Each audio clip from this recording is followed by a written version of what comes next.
This goes hard. This goes hard.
This goes hard.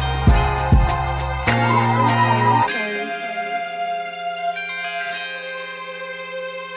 Yes, sir. What's good? What's good? Salute to everybody in the building. I appreciate y'all for coming through, man. A lot to get into today.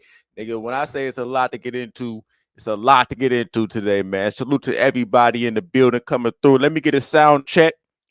All right, let me get the motherfucking sound check going on.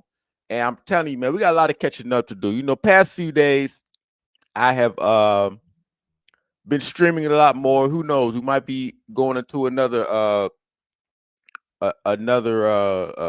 we might be doing it again. Okay, I feel like talking my shit, and that's how it's been, man. So salute to everybody in the building, man. We finna get it in.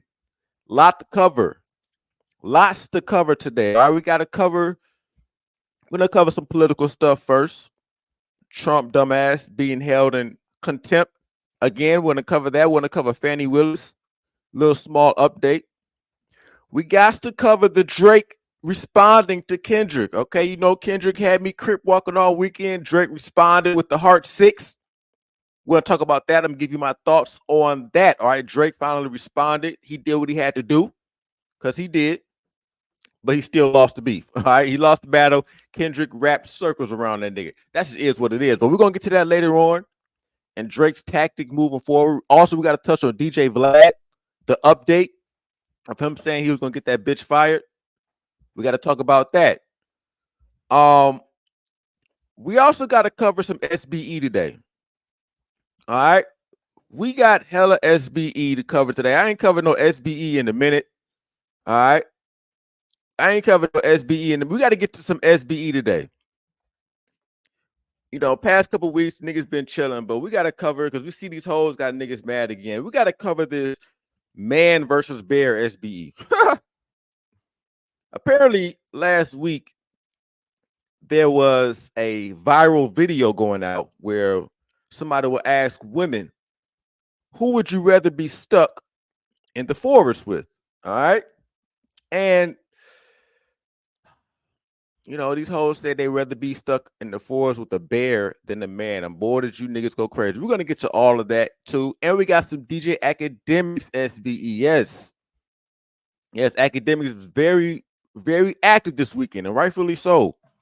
All right, but in the middle of this Kendrick and Drake beef, Academics just couldn't stay away from the SBE. He had to drop a whole. We're gonna get to that, okay? So we got Man versus Bear SBE, DJ Academics SBE. We got it. Yeah, y'all. Who said y'all said y'all going through SBE withdrawals? Don't worry, I got you niggas today. I got you niggas today on some extreme SBE. Don't worry. Don't worry. Be happy. Salute. Who is this in the building, man? Somebody already showing love on the Cash App. As you guys know, we got to do Ghetto Cash App. All right. If you want your message read on the screen, you must do it via the Cash App or PayPal in the bottom. Okay. YouTube begged me for a year straight to get monetized. I applied. They denied me. I was like, what the fuck? They said I can apply again in a month, and I don't know. I might, fuck you niggas. Shout out to TJ Landrum, or T Landrum. I'm sorry, with the Cash App for the 10 already showing love. I do appreciate you, man. Shout out to you, Brody. All right, so let's get to it, man. We got a lot to get to today, man. Like I said, lots to cover, lots to fucking cover, man. Let's start off with some of the obvious. Trump trial live updates. Okay, this is as of this morning. Judge finds Trump violated gag order again and threatened him with jail time. All right. Just read. It says Trump's hush money trial is set to resume Monday in Manhattan criminal court, where the prosecution will present its historic case against the former president. Ahead of testimonies, Judge Merchant informed Trump that he has found him in contempt of court for the 10th time. Number 10. Okay, so let me say this about this situation. Now, y'all know I fuck with Trump. I think Trump should be next president. If he isn't, I mean, not gonna hurt my feelings, but I do believe he deserves another chance.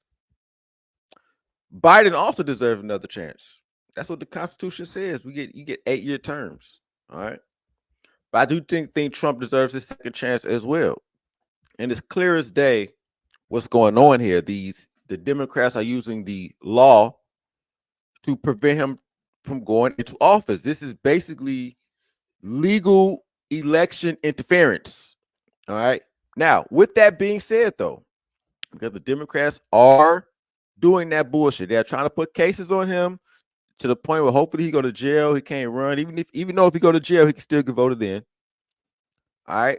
Now, even though with that being said, I am just not sure why Donald Trump cannot shut the fuck up when it comes to court proceedings. Okay, dog. These are the last things. I mean, this dude cannot control himself. Okay, he always making statuses about the people, and the witnesses, and making statuses about the fucking jury. Like, dude, shut up. You're in court. No, when you're in court proceedings, you shouldn't be saying shit. All right, this is a common rule. Yo, Trump is the worst defendant ever. And if I was his lawyer, I would be pissed off at that nigga. Like, damn, nigga, do you shut the fuck up? All right, last person you want to piss off is the judge, bro. When you are in court, you shut the fuck up, get through the proceedings, and then after the court proceeding, you can talk your shit. But for some reason, this nigga Trump cannot shut the fuck up during criminal proceedings at that, not even civil. We talking about criminal proceedings, nigga. Shut up. And I fuck with Trump. I fuck with Trump. But court is the last place, nigga. You are supposed to be talking. Okay? They're clearly violating his rights. This trial is corrupt as fuck. He's being charged for giving a porn bitch hush money, which somebody else facilitated that shit. Michael Cohen facilitated that shit. And then the judge obviously is biased against him. The judge's daughter literally runs a marketing firm for Democrats. And her clients were Kamala Harris and Joe Biden. So the judge is corrupt. Make no mistake about it. The judge's daughter makes money off Democrats. That is corruption. The only thing is, Trump, you have to wait till you get your appeal, just like you did with the other bullshit case. With that big titty bitch, Letitia James, gave Trump the biggest fine ever. That was illegal as fuck. Clear violation of the Eighth Amendment of no excessive fines. But you got to wait to appeal, my boy. Trial courts are the worst. I hate trial courts. The lowest courts, you don't got no rights. Some trial court in New York, they said, Second Amendment don't exist here. Trial courts are the most bullshit courts. You have to really get your justice on the appeals, because trial courts deal with so many cases They got to streamline shit. But on the appeal, they sit down and take the time to look at it. But either way, man, Trump, my message to you, since these niggas do be watching, shut your dumb ass up. Damn. All right. So anyway, that's what's going on with the Trump situation. He just for some reason doesn't understand when you're in court, you know, it is what it is. Anonymous Fine says, bro, they throw people in jail over tickets. They don't care about excessive fines. Oh, well, I see. And I'm gonna address this, Anonymous. You said they throw people in jail over tickets, and what'd you say? You said they throw people in jail over tickets. They don't care about excessive fines. Let me tell y'all something, okay? I gotta address this because I got a personal matter with this. They throw people in jail over fines because you dumbass niggas. You dumbass citizens, American citizens, is why they do that. Let me tell you what I did. I'm a petty motherfucker. All right. I'm gonna tell you now since it's over with. Earlier this year, man, I got pulled over for not having a seatbelt on. All right. I got pulled over for not having a seatbelt on. And they gave me the ticket.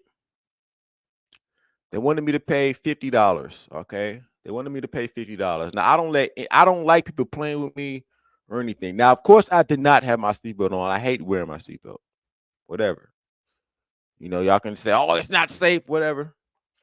So they give me the ticket, and they on the ticket they give you, they always check off the statute you're violating or the ordinance you're violating. Yeah, no seatbelt. I'm a pookie. All right, but let me help y'all out with this, okay? With this excessive fine clause, okay? So I look up the ordinance. It says you have violated ILCS 603.2. Okay. I said, oh, really? So I look up the ordinance. Actually, it's a state statute. It says you have violated this section if you are not wearing your seatbelt while operating a motor vehicle. I'm like, okay, well, looks like I'm guilty. So I scroll down on the statute. I scroll down. It says violation of this fine shall not exceed $25. Okay. That's what it said on the statute. It says violation of this fine shall not exceed $25. So the statute says that this ticket should only be $25. Okay, cool. I will pay the $25 to not wear my seatbelt. To me, that's worth it. I will pay the $25. Okay, fuck it. So, but they want me to pay $50. That is an excessive fine. Okay, and so me, I could have paid the $50. I could have been like, you know what, fuck it, pay the $50. But I'm like, yo, this is why the government runs citizens now, because citizens don't do nothing about it. The state statute clearly says $25 for this violation. You want me to pay $50, which is double the fee. That is excessive fines. Okay. So I go up to the hearing. This is true story. This happened this year. All right. This happened this year. So I go up to the hearing because with traffic tickets, you get to fight back. Okay. I go up to the hearing. I tell them, like, hey, the fine schedule that state statute says $25. Why the fuck y'all want me to pay $50? They said, hey, well, we see that, but a municipality can charge what they want, sir. So can you please pay the fine and we keep it pushing? I said, no, I'm not paying the fine. All right, y'all niggas get over on people breaking the law. You got me fucked up. I don't care if it is only $50. This shit is wrong. How do I appeal this? So they said, okay, you can appeal to the highest sheriff or whatever. So I appealed it. So I talked to the sheriff. I was like, hey, the state law says $25. Why y'all trying to extort me for more money? That's what you're doing. You're extorting me. You're unjustly enriching yourself. The sheriff says, oh, wow, I didn't see that. Let me call you back. All right. So the sheriff calls me back in 2 weeks. He says, don't pay the ticket. I'm going to call you back in like 2 weeks. The sheriff calls me back 2 weeks later, says, hey, sir, so we looked up the statute, and even though it says $25, you still have to pay it because the municipality, my boss has told me the municipality can charge what they want. I'm like, oh, they can charge what they want. Okay. All right. All right. So me, like I said, I don't like people playing with me because I don't care who you are, because the law says what the law says. So y'all, I mean, I my ego, call it my ego or whatever. Okay. So, you know, so next I'm like, okay, so these niggas want to extort me.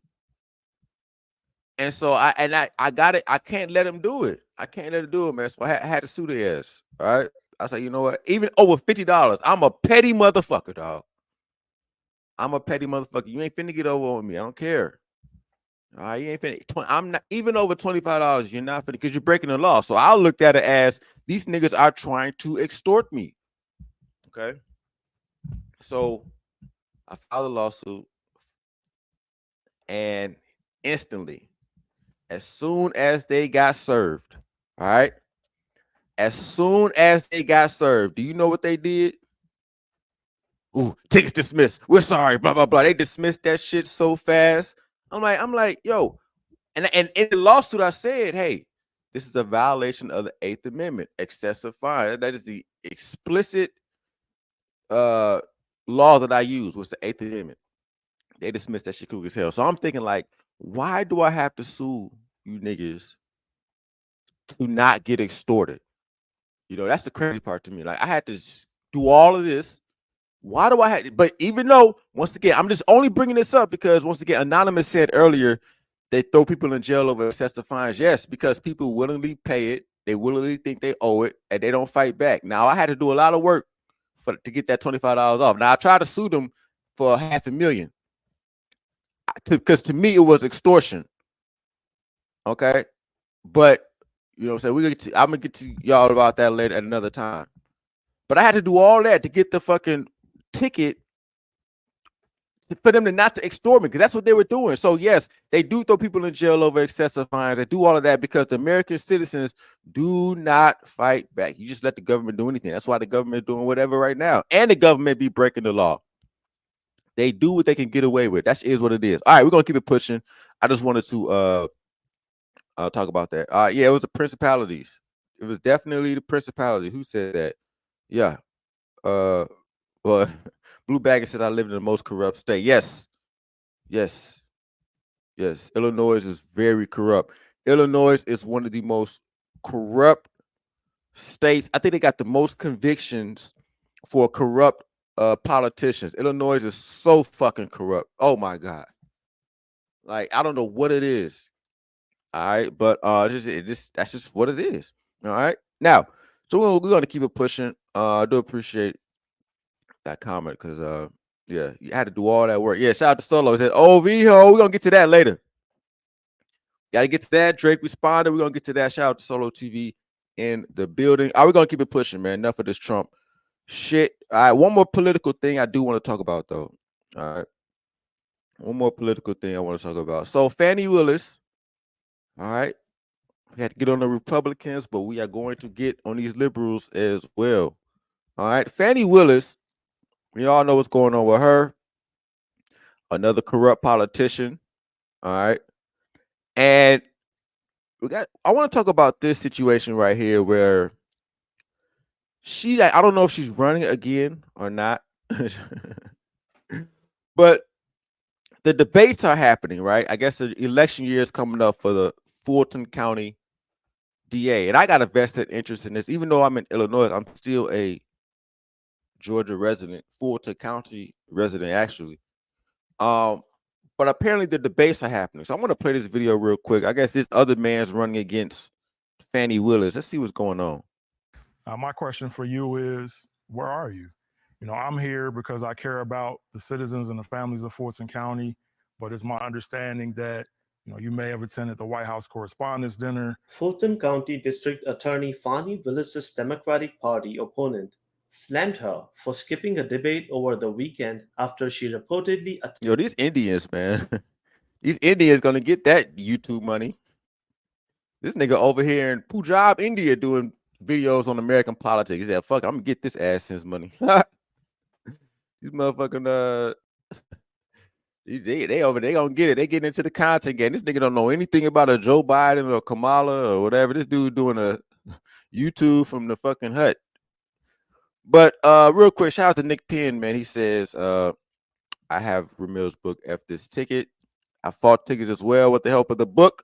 They tried to get me for having missing tail light. I fought it and won. Yes, in my life, I was once an author. Yes, I have helped a lot of you guys beat cases. I just can't talk about it publicly. I'm not a lawyer. But I'm glad you guys, you got to make the world a better place, man. Salute to you, Nick Penn. Now, uh, this Fannie Willis apparently is not showing up to debates for Fulton County District Attorney. Attended the White House Correspondents' Dinner in Washington, D.C. Christian Weiss Smith, Drew World said Indian and black folks business. He only pulling the DJ Vlad. dinner in Washington, D.C. Christian Weiss Smith, the only primary challenger to the embattled district attorney, said in a statement that he would be in favor of scheduling a debate to better fit her schedule. Quote, "There is no reason we can't reschedule the debate. We are happy to work with her team to do it." Weiss Smith's campaign communications director, All Mike right, so this black dude apparently wants to debate Fannie. Fannie's not showing up. And it could be two reasons why Fannie Willis is not showing up. Okay. One, it could be she believes she already has it in the bag. All right. She could already believe that she don't gotta show up to a debate. I mean, there's the debates Trump don't gotta show up to because he pretty much has the election in the bag. Now, the other reason she could not be showing up is because she's saying fuck this shit. Okay. Now, and she could be saying fuck this shit because of all the backlash she's received. And I want to talk about that because, you know, what I'm noticing right now, especially with black female uh attorneys and judges, okay? Black female attorneys and judges. Now I'm gonna say this. Now, okay, so with these black female and these black judges, right? I find that I know, oh no, they can't do their job, blah blah blah. I have come across some fair black women judges, okay? All right. But at the end of the day, what I'm noticing is when these job roles are very technical, okay? And with these black female judges and attorneys, leading attorneys like the district attorneys, it's a lot of technical aspects to the job. And I notice these hoes, they're just like, yo, when it gets too technical, they like fuck that shit.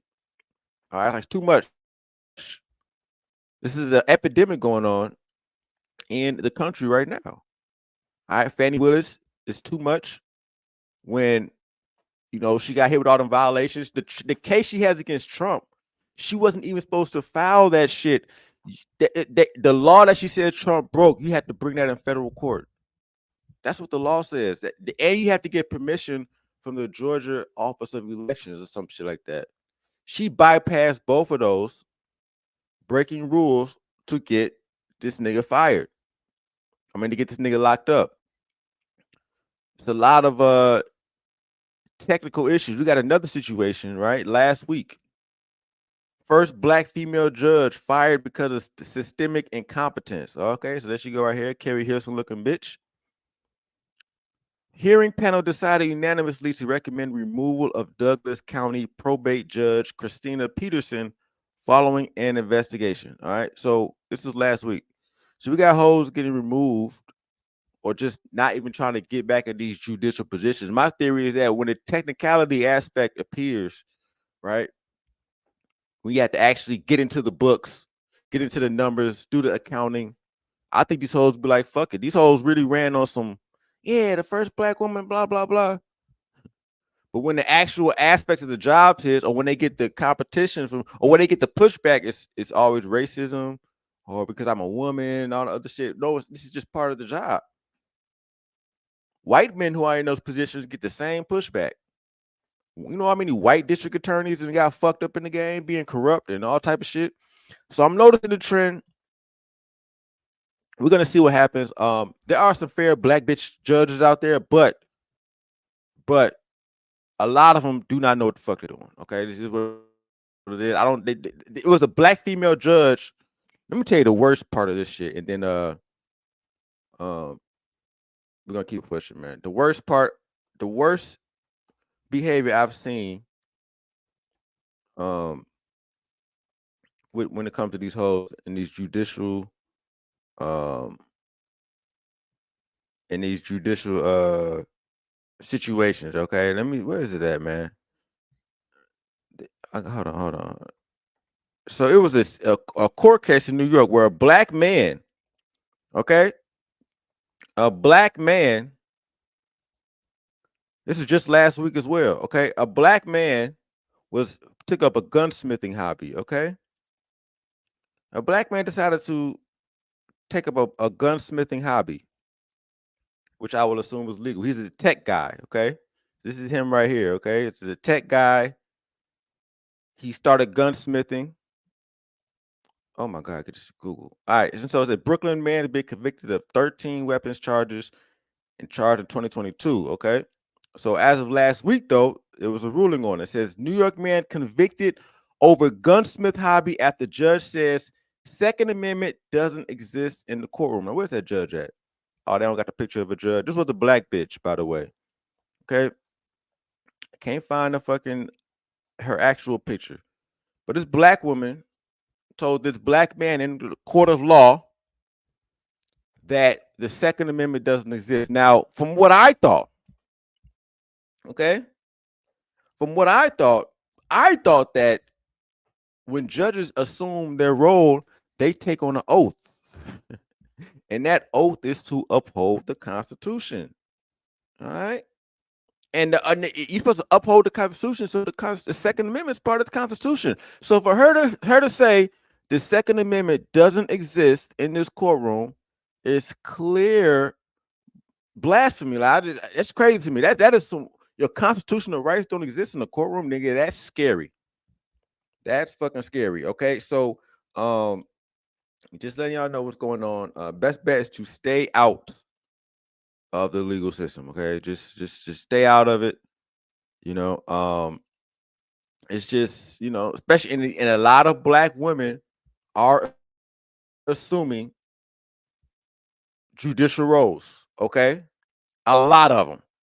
Like it's just a lot. Okay, so we're gonna just let y'all know. All right, we're gonna keep it pushing. One more thing I want to get to. All right.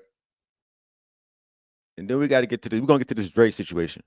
All right, but for, for all my I just want to talk on this real quick, okay? Now, Kit to treat an injury is fairly common. all right, so we got a situation right in the wild where for all my health nuts out there. All right, so pretty much only 2% of y'all. A orangutan in the wild. Hold on, let me. For us, but it is not something we expect animals to do. For the first time, scientists in Indonesia have spotted a wild orangutan treating a wound on his cheek by applying a paste from a medicinal plant. Our reporter Georgina Ranard has more. This is Rakus. He's just been injured, probably after fighting with other male orangutans. All right, so we got an orangutan right here, okay? He got his ass beat. All right. You see right here. Some one of them other monkeys pieced this nigga up. All right. Piece this nigga the fuck up. Face open. All right. Now, this type of wound, usually in the wild, you're done. It's gonna get infected, your eyeball gonna fall out, and all of that. But what this monkey did, all right, so it's actually kind of crazy. A couple of days it was already fully closed. A month later, the injury was completely gone. Scientists had never before seen a wild animal apparently healing its own wound. It's another sign of how close we are to great apes. We humans, we treat our wounds, but also. Georgina Ranard, BBC. Okay, I don't feel like finding the time. So basically, what the monkey did was he took some leaves, right, and like spit on them or some shit, and left them on his face for like a week, and the shit completely healed. So he's using plants and herbs to heal himself, right? So and shit will really went back to normal. You know what I mean? And to me, I did not know animals were smart enough to heal themselves. Okay, but even they know. There it is right here. How good herbs and plants are. Okay, so this nigga healed his whole eyeball up after getting pieced up with plants and herbs, medicinal herb. I don't know how he even identified that shit, but that's pretty crazy to me. I did not know animals had this, these capabilities of. I didn't know they was that smart. Okay, so it is what it is, but we're gonna keep it pushing. All right. Now, I have to get to the Drake situation. We got to follow up on the Drake and the Kendrick. You know, I was hyped this weekend. I'm so glad that rap was back. Niggas was going at it. No more friendly bullshit. Everybody's been friends for the past 4 or 5 years, and we needed this. I'm sorry, I don't give a fuck what the after effect is. Niggas needed this rap battle, dog. Niggas needed it. But we got to talk about the ending. You know, I was hyped. Kendrick dropped the best track of the whole series. I want to play the song. I want to play it, but I don't know if Drake gonna do the copyright. See, Kendrick a real nigga. Kendrick like everybody rock. I don't know if Drake gonna let niggas rock with the copyright. I want to play the track, but I don't know if Drake gonna let niggas rock with the copyright. Okay, yeah, let me. Have y'all seen other people streaming the track? But we got to talk about it. Let's break this shit down. Um, I look at this as Kendrick being the winner. Kendrick definitely won by out rapping Drake on different styles. He won by making Drake go on the defensive. Drake's last track, The Heart 6, was a defensive track. He wasn't on the offensive. He threw a little shots here and there, but he was on the defensive. Drake also is not, he didn't take a total L either.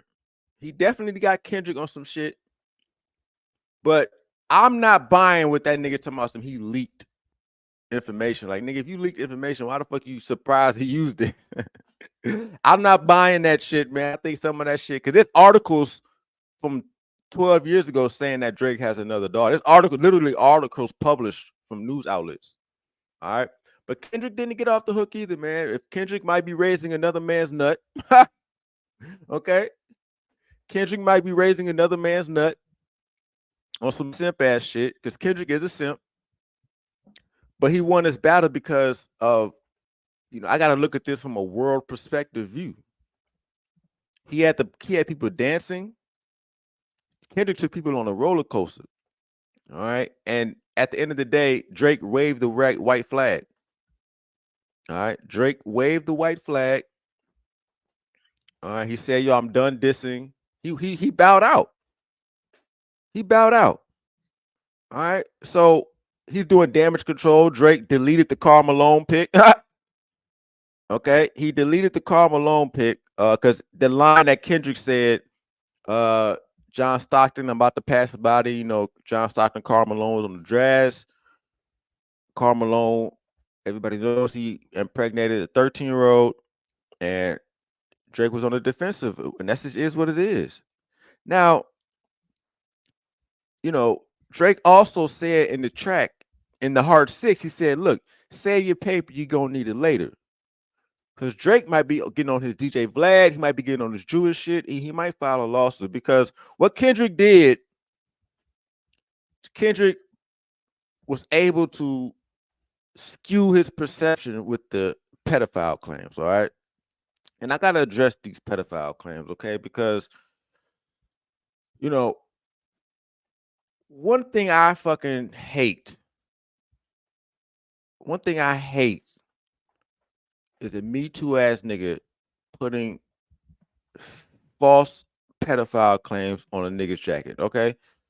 That's just, that's foul. And you got to protect your reputation at all costs, all right? And that's what Kendrick did, all right? But here's the thing, all right? This is why Kendrick does not take an automatic L for doing that. All right. Let me tell you why Kendrick does not. I said don't play it. Okay, I ain't gonna play it. Okay, y'all said Drake copywriting. Okay, cool. I bet. Now this is why Kendrick. Okay, y'all said the Dave Free stuff was debunked. I don't know. This is why Kendrick does not take an L for putting that on Drake. All right, because it's not like he came out of that shit with nowhere. It's not like I mean Drake. He has questionable situations. It is what it is. I mean, I'm not picking sides or anything. I mean, he was texting the little 15-year-old talking about I miss you. He was kissing the 17-year-old on stage. I mean, these are things that happen. Now, once again, he hasn't been charged or convicted. But Kendrick didn't just put that on his jacket out of nowhere, like out the blue. Like it was not like Drake. He didn't just throw those allegations on some, yeah, nigga, you a pedophile. No, there's situations where he took advantage. He took advantage of Drake's clumsiness. That's what he did. That's why he won the battle and put Drake on the defensive. So Drake got to do what he got to do. All right, he had to, and also Drake waved the white flag and said, "Nigga, I'm not dissing no more." All right, I'm not dissing no more. And Drake had to clearly address these things, which put him on the defensive. Now Drake says, "Save your money for later. You're gonna need it." If Drake sues Kendrick Lamar, even though in the rap world he's gonna be a bitch ass nigga, all right, in the rap world he's gonna be a bitch. In the actual world, he would not be all the way wrong. Nope. Okay, nigga, you won the rap battle, nigga, but I'm about to clear your pockets, nigga, for these fucking pedophilia claims. All right. If Drake decides to sue, niggas cannot be surprised because at the end of the day, 48 Laws of Power guards your reputation at all costs. All right. And if what Kendrick did to this nigga's image, if he can't bounce back from that shit, right? If he can't sell out shows, if Kendrick fucked Drake up, I don't think Drake is the type that's gonna walk away. Especially he got Jay Prince, Birdman, all these people in his pocket. Best believe I can see Drake filing a fucking $5 billion lawsuit against Kendrick. I can see that. I can see. I said Drake not gonna sue. I don't know. I'll be surprised. You never know. You know that's only if Drake's career takes a hit. All right. And y'all said niggas started saying no Drizzy. Ah, god damn it. Yeah. Yeah, Drake might have to, you never know. Because Kendrick slaughtered that nigga. And Kendrick just was rapping better. I mean, it just is what it is. Drake's peak was Family Matters. That was a hit, but the thing about Family Matters, it got drowned out because Kendrick was ready for war. He released a track 20 minutes after. I mean, Kendrick was ready for war. This nigga was not playing. All right, so I got to give it to him. Kendrick had the heart. He had to solidify himself, and to me, I was impressed. Once again, I was impressed with Kendrick because to me, he was trash. Before this beef, Kendrick was not one of my favorite rappers at all. That's why I was so impressed. All right. So it is what it is. Kendrick won that battle, man. Kendrick won that battle. But Drake might win the war. All right, Drake might win the war. You see, right? Drake denies pursuing underage woman in new Kendrick Lamar diss. All right. Read a little bit of this, but I ain't gonna play it. See some of the lyrics. He says, "I never been with no one underage, but now I understand why this angle that you really mess with. Just for clarity, I feel disgusted. I'm too respected. If I was fucking young girls, I promise I would have been arrested." That's not really true. All right. But but Drake, him putting Drake on the defense and waving the white flag. That's why Kendrick won. And Drake put himself in this position, man. So it is what it is. But hey, you win some, you lose some. But Kendrick was ready to eat. All right. Solo says Drake was using TikTok narratives to win the beef. He must really think niggas are stupid. Yet Drake thought that he was gonna internet his way out at this beef, like he always does. But Kendrick was in tune. That nigga I know Kendrick was on his phone for the past week. Talk about that nigga being in the mountains meditating. No, that nigga was in tune. Right? That nigga said he knew he had to play internet games with Drake because Drake was doing memes and all type of shit. Kendrick flipped that and said, "Hey, aren't you tired of trolling? Aren't you tired trying to strike a chord in the best is A minor?" Yeah, he flipped That's why Kendrick, he flipped what Drake was trying to do multiple times, bro. He just outmaneuvered the nigga, man. It just is what it is. Kendrick outmaneuvered this nigga. All right. And that's just how I go. And Drake was asking for it. All right. So that's not say Drake ain't innocent, nigga. Drake was sneak dissing, telling this nigga, hey, respond.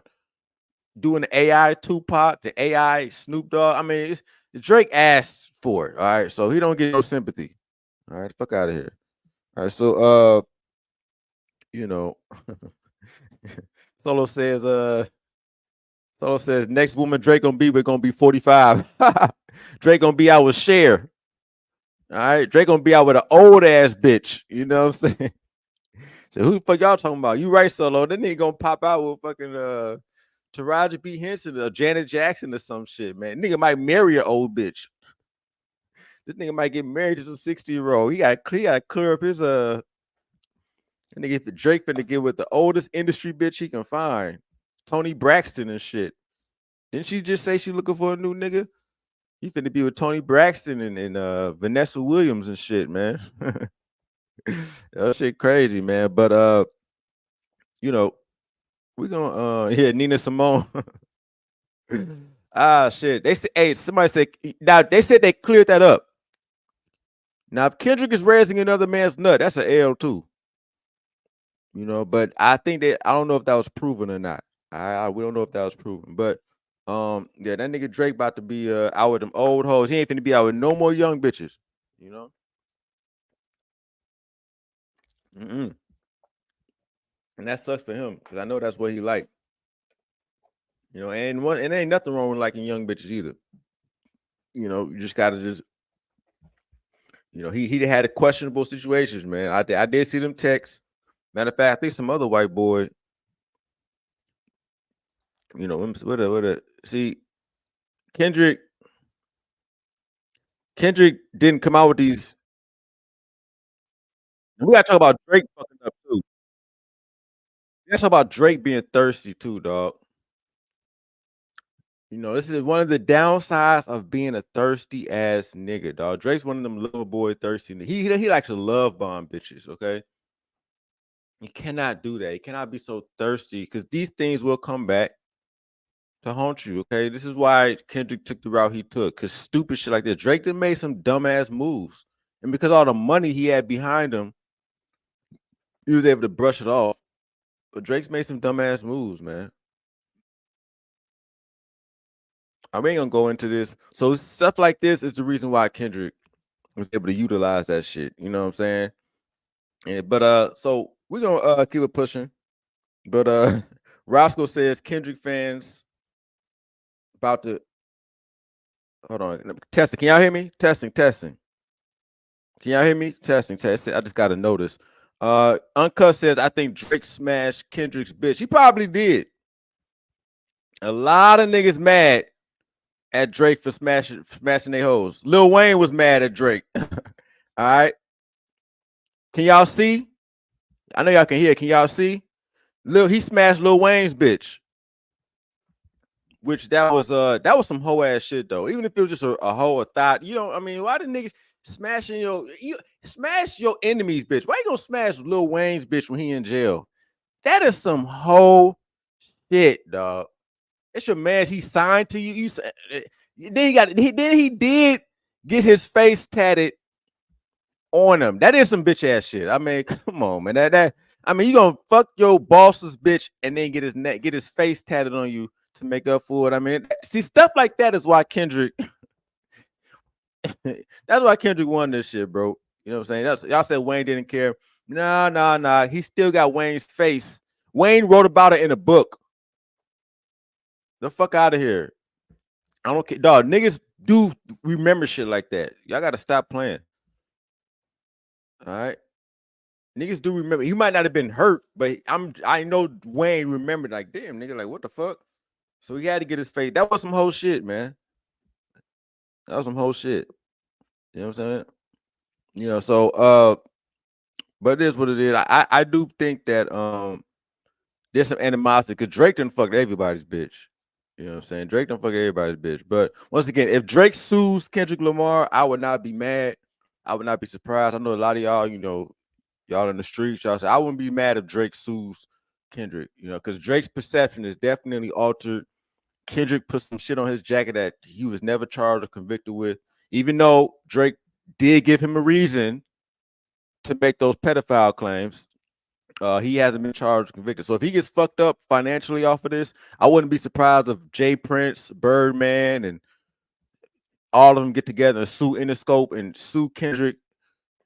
And that's why I'm at with it. All right. So we're gonna see what happens. Y'all said Drake not suing anybody. Okay. We're gonna see. Yeah, we're gonna see. Y'all got it. Drake sent the cease and desist letter. Okay. You know what I'm saying? Drake sent a cease and desist letter. All right, so don't be surprised. I gotta be y'all. No, Drake sent a cease and desist. So I would not be surprised if I would not be surprised at all. All right. So speaking of this battle, another thing we gotta hit on with this battle, we got an update from DJ Vlad. All right.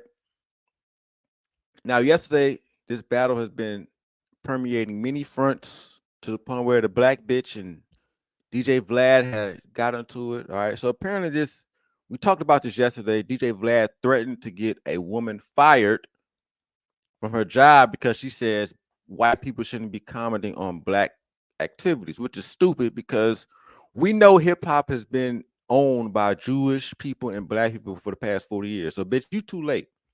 But then Vlad dumbass got offended and called her a bigot and threatened her job.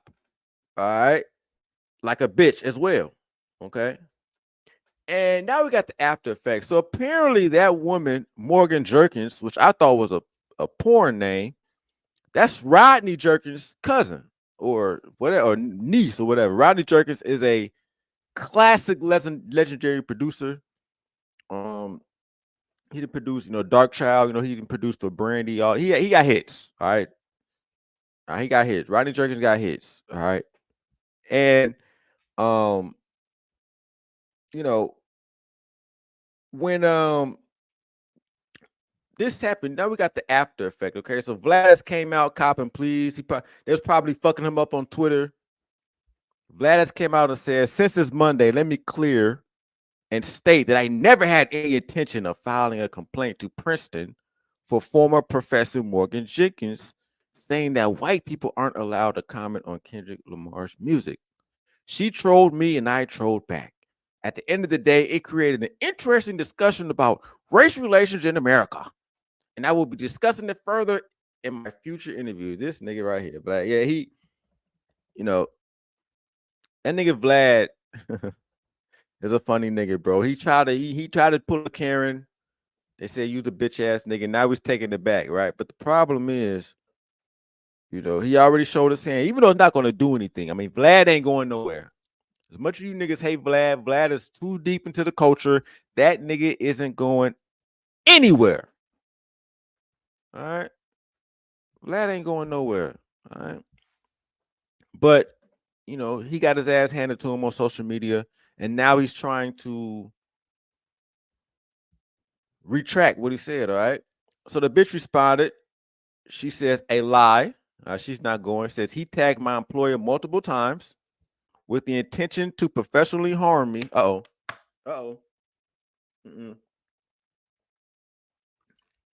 She says, I didn't troll. I centered black people in a discussion on hip hop and told him to stand down because it's not his space. He backtracked because he miscalculated. By the way, stop contacting my family. So let me find out DJ Vlad trying to cop pleas from the Jerkins family. All right. So, and Rodney Jerkins is very connected. And so, y'all say he folded to Keisha. Did Keisha fucking get Vlad?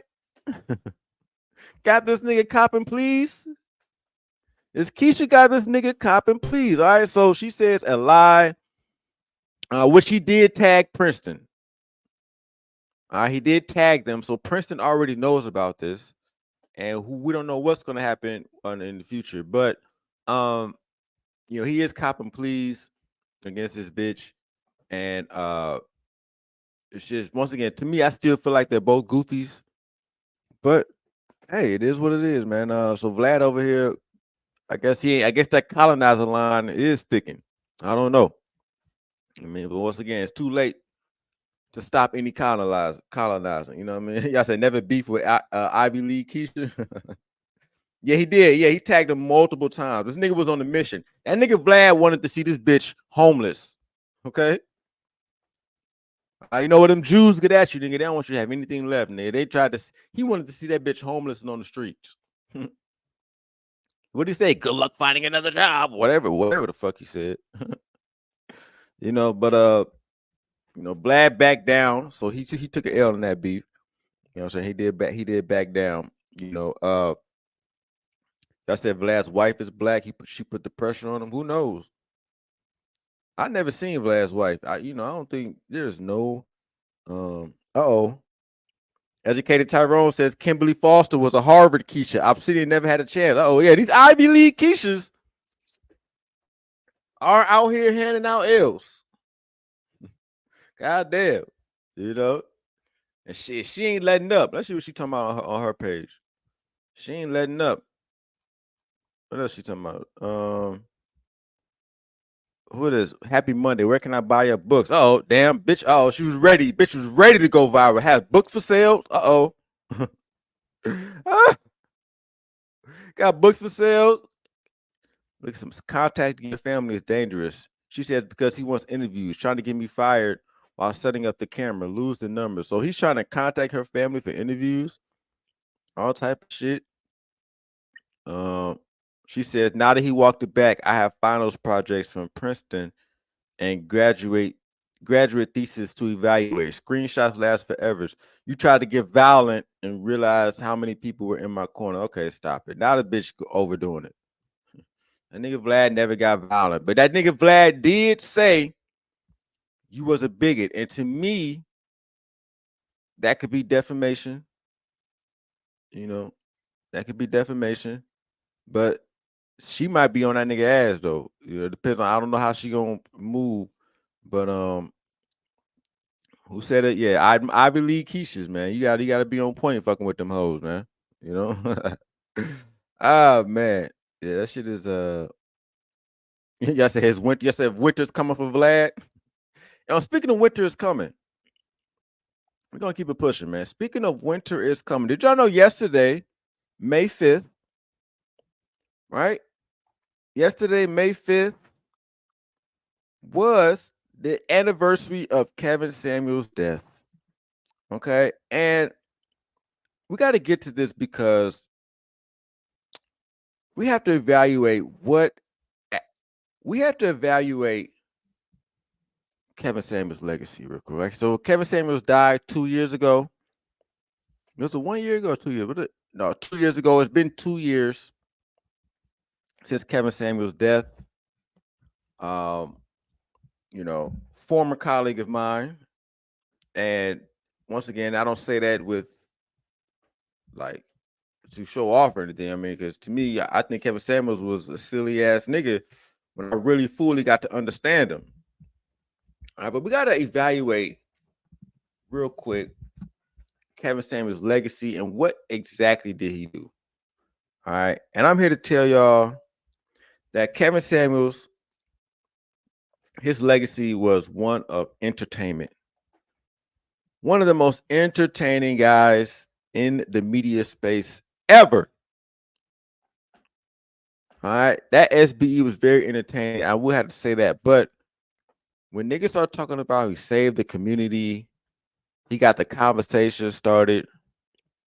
I just really wish you niggas would shut the fuck up. Because no, he did not. We're gonna get to it in a second now. These hoes done got worse. These hoes are now trolling even worse. Kevin Samuels done created the biggest female trolls in the world. I'm gonna show you guys the next segment. So we got people, getting a sparrow in celebration of life. Oh no. I can't do the music. I can't do the music. But we got a lot of people doing, Kevin Samuels celebration videos and all type of shit, nigga. The real legacy of Kevin Samuels was that he was an entertainer. All right. Women have not changed. Matter of fact, women have gotten worse from how I see it. And we're going to show that in today's segment because we got hella SBE to cover today. I ain't covering no SBE in a minute, but we got a lot of SBE to cover today. All right. We got Man versus Bear SBE. We have DJ Academics SBE. You know, these women are still acting up and niggas are still trying to convince women, hey, you know, you shouldn't be doing that. But hey, you know, why are you doing that? No, no, no. So that's Kevin Samuels' legacy, SBE. All right, we're gonna get to it today. All right. And we're gonna start this off with the man versus bear. Okay. Oh man versus bear. Now, well, hold on. DJ, what's DJ Kuda? What you say? DJ Kuda says the black manosphere too busy trying to grift new trendy ideology. They forgot to celebrate, even stamp down Flatfoot Samuelites. Forgot. What do you the black manosphere? I don't know if that shit is even, man. Some of y'all, is that shit still existing, dude? You know, we'll get to that. All right. Yeah, exactly. The only thing came from chaos is more people coming to YouTube. Yeah, that's his legacy. All right. Because these hoes don't give a fuck. They're not becoming more submissive wives. Matter of fact, they're even trolling men even worse. All right. And we're gonna show you, I must prove it to you with this man versus bear. So a couple weeks ago, okay, there was this viral debate, okay, about asking women on the streets, hey, would you rather be stuck in the forest with a man or a bear? They even did a news story about this. Let's play this real quick and then I'm gonna show you guys how this is the worst form of SBE ever. Let's get to it.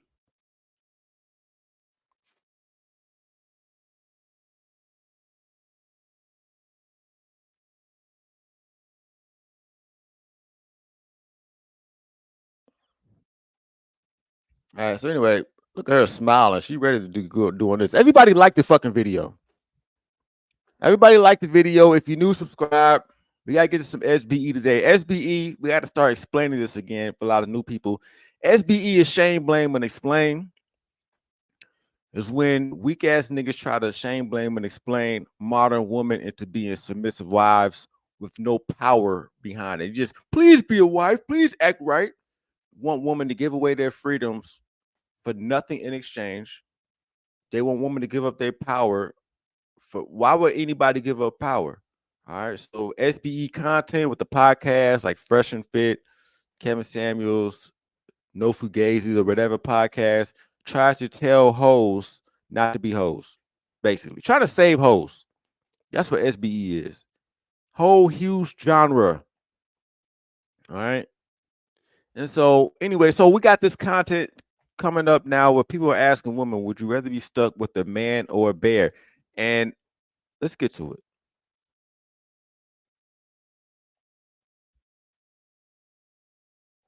Y'all said video's muted. Oh my God. Y'all said the video muted. Don't worry, we're gonna fix it. Don't worry. Be happy. I'm gonna download the video. You know, they be trying to the news stations be mad.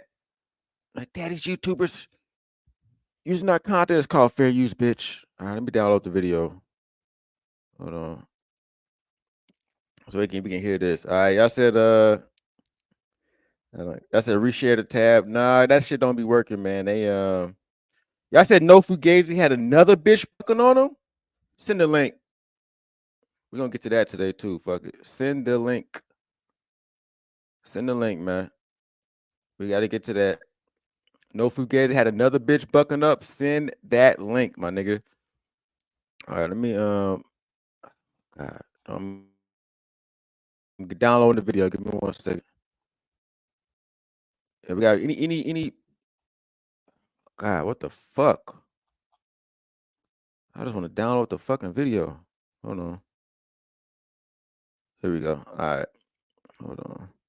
Yeah, send me that if we got another no fugazi getting hold on, let me present video. And wow, Let me know if y'all can hear it now. We should be good. We should be good. wow. In an insanely viral video, random women are asked, if you were alone in the woods, would you rather encounter a bear or a man? Well, here's how they answered. Would you rather be stuck in a forest with a man or a bear? Bear. Man is scary. With a bear. Depends what man, but probably a bear. 100% a bear, which is like terrifying to say, but Definitely a bear. Some men are very scary out there. a bear. Now we got to get to this man versus bear SB because these hoes, they know the climate of the content, right? And these hoes know damn well how to trigger you niggas, okay? And that was what would happen. It was so much niggas was so triggered by these hoes talking about they rather be in the forest with a bear than a man. Niggas was I'm gonna show you how triggered niggas was with this shit, man. Anyway, let's go. I would say a man. 1 vote out of 7 for a man. Wow. And while some people initially laughed at, first of all, the question and then the answer, saying, wow, how crazy is this? Who would want to be in the woods with a bear? Well, it opened up a huge and critical discussion about women's safety. I don't know. No, it opened up a huge discussion on SBE. The SBE off that shit went crazy. Went fucking crazy. That's because these hoes know how to troll. They know you niggas was gonna get upset about this. All right. They knew exactly what to say. If they intended this, but this is what happened. Why do women fear men more than potentially deadly bears? Comments have been coming in from all over the world, and they include, quote, I know a bear's intention. I don't know a man's intentions, no matter how nice they are. One woman said, no one's going to ask me if I led the bear on or give me a pamphlet on bear attack prevention tips. Ouch. And wow, this is a big one. Quote, if the bear attacks me and I make it out of the woods, everyone's going to believe me and have sympathy for me. But if a man attacks me and I make it out, I'm going to spend my... So women are using this at yeah, who said grizzle? Oh my God, stop it. Okay, so women are saying they were saying, you know, they were using their feminist talking points to validate being in the woods with a bear. And once again, niggas was so pissed about this shit. I mean, the SBE off this shit went crazy. And I'm gonna show y'all some prime SBE off this shit. But let me just say this, okay? Now, if you think, okay, all right, if you think, because this whole answer question, this whole thing is just literally was invented just to trigger men. All right, if you think that a woman actually confronted with this question, like in the real life, let's say, you know, this actually was a situation, and a woman really had to choose to be in a forest with a bear or a man. Like she actually had to make a life to death decision. Like, bitch, choose this. That's all your options. If you dumbass niggas think that women are stupid enough to choose a bear, that is your fault. Okay? This whole thing was a troll. This whole thing was women trolling men. They know. Hashtag they know that they can't be in the forest with a bear. The bear is gonna brutally skin them alive. They know this shit, but they use this as an opportunity to trigger men, and boy, did it work, because these niggas was mad as shit. My whole life trying to get people to believe me and have sympathy for me. This says a lot. Wow. Many men, as you can imagine, are flabbergasted by this, and a lot of them got really defensive. Well, this guy stepped in and he said, look, men, stand down and actually listen to what these women are truly trying to say here. The bottom line here being is that women are terrified of men, and that's not up for debate. That is how. Here we go.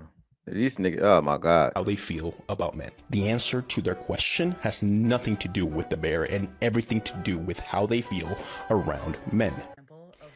Now, this woman, yeah, it's powerful, right? This woman says she posted her thoughts on this, like she'd rather encounter a bear. And one man proceeded to harass this woman on social media. He followed her to every single one of her platforms. Look at that. Oh, see, niggas, they painting the niggas as harassers already. The SBE niggas trying to prove, like, y'all, just fact that niggas fell for this shit, man. That's the problem. Y'all really think a bitch is going to choose? This reminds me of the 4B movement bullshit. That you niggas begin triggered so easily. Now, I know a woman doesn't need a man. All right. But if y'all think these bitches finna go through life with no dick, with no interaction as a man whatsoever, you niggas are fucking crazy. We know what happens when the two hoes get together with Princella and B Taylor. Oh, we know we might get to some Princella today. This might be a long live stream. All right. We know what happened. Yo, if you think these hoes are not, if you think these bitches are not gonna deal with men at all, you niggas fall for falling for this stupid shit. That's how it makes me think a lot of you niggas ain't really fucking with hoes like that, because if you were, you would understand a lot of this shit is bullshit. All right. Trying to prove that men are safe. He even posted a bunch of statistics. And when she Uh-oh. What did that man do? Uh-oh. He did what? Uh-oh. Hold on. What did the man do that stalked this ugly redhead bitch? her platforms trying to prove that men are safe. He even posted a bunch of statistics. And statistics. Even the main news. Even the main news site is like, hey man, you SBE niggas with these fucking stats. We try to tell you niggas, you stat in the hat niggas. These hoes don't give a fuck, man. Stop being triggered by this shit, you fucking goofies. They try to follow up with a bunch of stats. Same shit. When she kindly asked him to stop and please leave her alone with her thoughts and feelings, he found her at work. What? She says, if this doesn't prove the point that these women are trying to make about like how it feels. So this nigga followed the bitch to work just to prove the fact that a man is safer than a bear. Hashtag they know, nigga. They know being in the fucking woods with the man is safer than a bear. You think these hoes don't know this shit? They love triggering you goofy ass niggas. They knew you niggas was gonna go off because you guys are so you guys want to be needed so much. This nigga follow her to a job. Is that, oh my God. Sometimes to be in a scenario you don't want to be in and continue to get kind of followed down the path, let's compare it to the woods, then I guess this is where we are. I think it was a harmless question, but it really turned into a big debate. I mean, that really opened a can of worms. No, it wasn't a harmless question. The biggest SBE yet I'm gonna show y'all the biggest SBE that came from this crazy shit. Right, when we're talking about women and how they deal and process with sexual assault and the disbelief that comes with that. Like, if I'm attacked by a bear, everyone's going to have sympathy. If I'm attacked by a man, everyone's going to question whether it actually happened. It's awful, and that speaks volumes. I will say, when I first heard the question, men or bear, or man or bear, I would rather come across a man than a bear. I'm not trying to be chased down by a bear. Yeah, and me too. I think there are so many great men out there. We all know them. Yes, we all love we're them. married to them. Yes, some of sure. us birthed them. Correct. But I can understand the fear of some people who had different experiences and they're worried about that. It surprised me to see that so many. So these news anchor women who are not in the business of rage bait and clipping, once again, all these hoes, even the feminists, they know they're better off safer with a man than a bear. But once again, niggas got triggered so much. You following this bitch to it. Niggas finna catch stalking charges. Uncut says serving SBE papers. Yeah, facts. Come on, man. We are safer than bears. What are you talking about? She bitch pull up at her job 8 a.m. This nigga standing outside with a pamphlet. Here you go, ma'am. This is 1,000 reasons why men are safer than bears in the wild, in the woods. Okay. Did you know a bear will rip your leg off and eat your intestines? Men won't do that. I can just picture it. Right. And so this then sparked so much SBE, right? Yeah, it got 1,000 pages of stats. This then sparked so much SBE.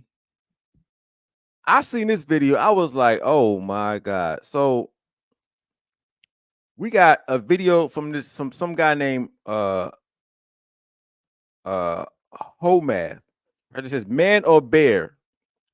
All right. So he did a whole response video to these hoes. Okay. Stat crazy. Let's get to it, man. Let me know if y'all can hear it too, man. Y'all know they be trying to.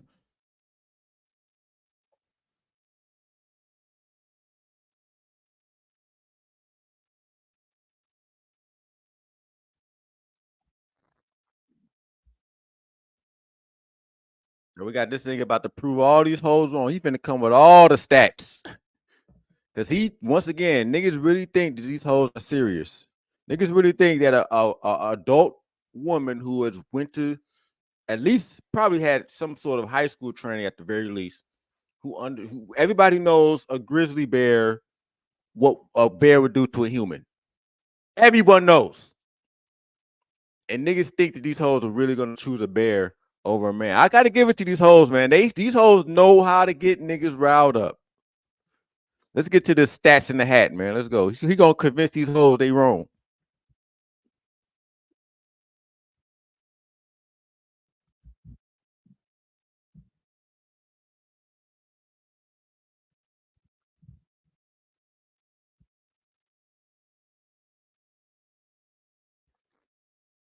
Even she laughed too. They know they triggering. They know they finna get you niggas riled up.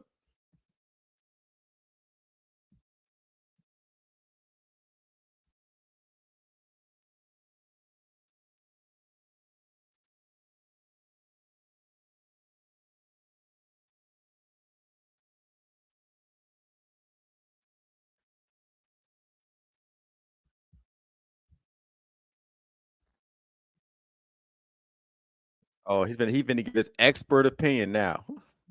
Finna give his expert advice. You know what I mean? I've actually met bears. You know what I mean? Like, yo, this is crazy. Oh yeah, let me tell you why you guys are wrong. I've actually met a bear before. Let me tell you, you women don't understand. You don't want to be in contact with a bear. I've met them. Let me tell you how bears are. With my experience. Y'all said the video not playing. God damn it. Let me download the video, man. Yo, why don't I'm gonna download the video? No, y'all gotta hear this, SBE. Hold on. See, I gotta look in the chat more. I don't be looking in the chat. Y'all be throwing me off. I'm about to download the video. My bad. I'm glad. Hey, salute to y'all. Damn, man. Can't even all right, let me see. Let me download this video. They don't want a nigga getting. Hold up. Don't worry. We finna get it. We finna get it. Getting this shit right now. No, we finna get to this SBE. Oh no, we finna get to this shit. All right, let me oh shit. Okay, hold on.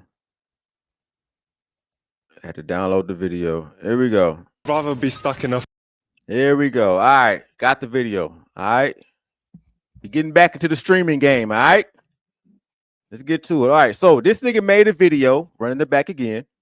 This nigga made a video, okay, counteracting why women should choose the man with the bear. He came with all the stats in the hat and all that good shit. He's counteracting why women should be choosing the man over the bear, as if these hoes don't know this.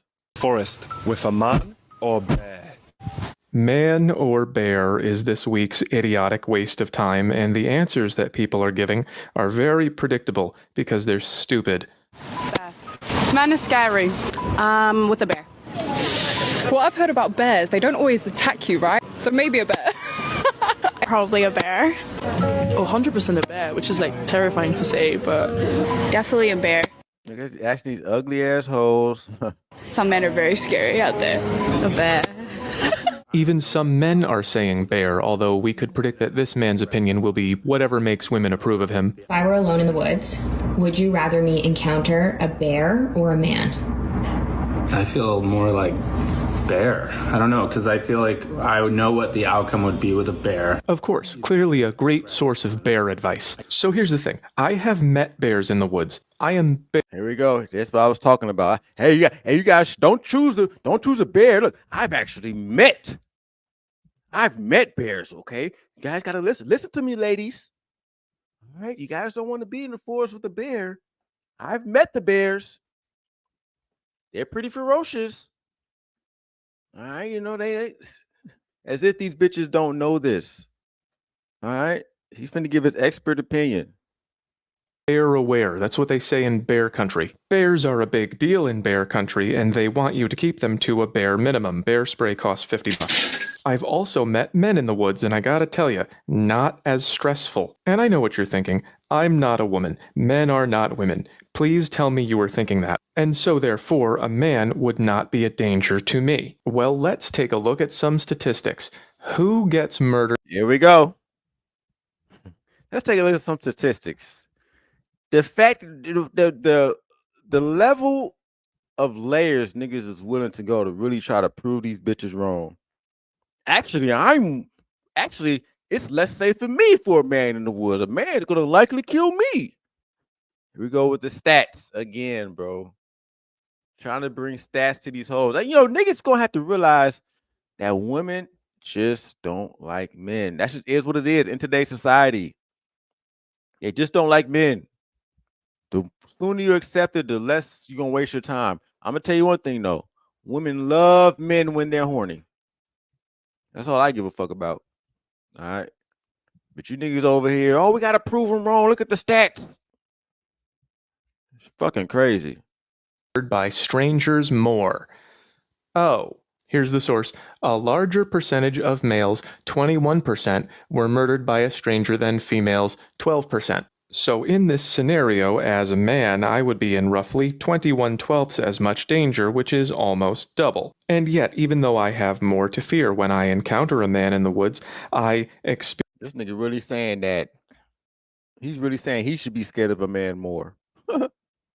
So now he's a bitch. Now he's more of a victim. I'm the victim if I encounter a man in the woods. Oh my God, this is fucking pathetic. Experience no adrenaline response. I fear not for my very life. I reach not for my man spray. No, I carry only bear spray, upon which I place 5 fingers during each encounter of bear awareness. A lot of people have been providing fuzzy math about bear versus man. Again, note the level of masculinity. To be clear, the answer is unequivocally a bear. In the United States, there are 340,000 bears and about 57 million hikers. And by the way, these fucking feminist niggas, they some dumbass bitches too. One thing I hate, man, is that's just what I hate seeing is these rainbow nail painted as guys. Just stay away from me, okay? That's just stay away. There's 26 million of which are female. Since 2020, there have been exactly 7 women killed by bears. All right. There are also 165 million men and 168 million women. Since 2020, there have been 8,000 fatal attacks on women by men. All right, I see where you're going. In order to adjust for population, the number of bears in the United States would have to increase by a multiplier of 485 in order to equate to the same population of men. So in this hypothetical, 3,395 deaths. Okay, it's a lot more than 7. You're still greater than 2 times more likely to be killed by a man than a bear if you're a woman in the United States. Wait a minute, I thought you said there were only 26 million hikers. Don't you have to be where bears are to be in a bear attack? Are you suggesting that if there were more bears that they would all be taking Ubers? I did the math for you. This divided by this starts with 3 zeros, and this divided by this... Look at this, man. Once again, even this fruity ass dude who's trying to stick up for these hoes, he knows as well that a woman is safer with a bear. Just like these women know. I mean, he knows the women are safer with a man, just like these women who are triggering the men know. They all know that a woman is safe in the woods with the man. But once again, this is a whole trigger fest. All right? That's all this shit is. Just triggering niggas who are susceptible to the shit. All right? This starts with 4. The reason this is all so stupid is that the only way to figure out who's more dangerous is total attacks divided by total encounters. And how are you going to count the number of encounters you have with strange men every day? Isn't it thousands a day if you live in a city? When was the last time you bumped into 1,000 bears? They thrive in Grand Teton National Park, and I saw 0. So I'd rather run into a bear is clearly dishonest. They're arguing in bad faith. Why would they do that? Let's revisit Who is a 10. If you haven't seen the video, it's on YouTube when you're done here. It explains basically that men compete for status and power out in the open, while women disguise their power games as equality and fairness while making power moves in secret, and one of those power moves is the accusation. Oh my god. Oh my god. Bro, this fucking deep science SBE. Now I don't understand. Like, is it really that serious? Is it really? They're arguing in bad faith. Yes. Yes. That's why all the stats and the breakdown and all of it is stupid. Cause these hoes are just triggering, man. They're just laughing at niggas. Look at these guys so triggered over this shit. That's all it is. They just laughing at niggas who are really mad at these hoes. Well, don't forget that nigga pulled up to a bitch job. I put up to your job.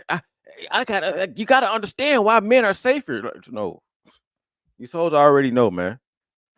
So just like a lot of women are saying, you said you said quantum SBE. Yeah, I got a flow chart. This nigga is invested. This nigga got a whole flow chart. I said quantum mechanics. This nigga doing a whole sort of fucking I mean, this guy is going, this is like a college course. Like, damn, I feel like I'm finna get a test on this shit, a multiple choice after this. Like, damn, it's a fucking lecture, dog. This nigga is a fucking, I'm just telling you, I'm just showing you guys how triggered these niggas be. How deep they want to go when it comes to this SB. I'm just showing, that's all I'm doing. Just showing you guys how triggered niggas are to the point where they really think that, you know, this is necessary. I'm a 10, you're a 10, we're all 10s, everyone is beautiful, even though they don't believe it. Do you think Lizzo is beautiful? I mean, yeah, Lizzo is hot. Yeah? 100%. Molly, has anyone ever told you that you look like Lizzo? Women also like to say that men are dangerous because that turns you into a threat that needs to be managed. Worse than a bear with Uber. So if it can be agreed upon that you are more dangerous than a bear, then that justifies excluding you from the power hierarchy, and then you become this little fellow who's not having a good time. And even though it's not a realistic threat evaluation, remember, this is the chance of it happening per year, and it's even lower when considering if it's a stranger, like a man in the woods. The collective negotiation appears to be working. More and more men are reporting feeling excluded from the job. Yes. More and more men. And the reason why is because niggas are literally falling for this stupid shit right here. That is why. Okay, even with this information out here, if you continue to get triggered by this shit, if you continue to think, you know, I gotta correct these women, if you're an SBE nigga, then you're gonna be feeling like this nigga saying right here. Yes, the guys who are feeling like this, who are feeling excluded, who are feeling like they can't get a hold, can't get women, get out of the SBE mindset, get out here and just live your life. I promise you, bro, these bitches are still going, they're still talking to men.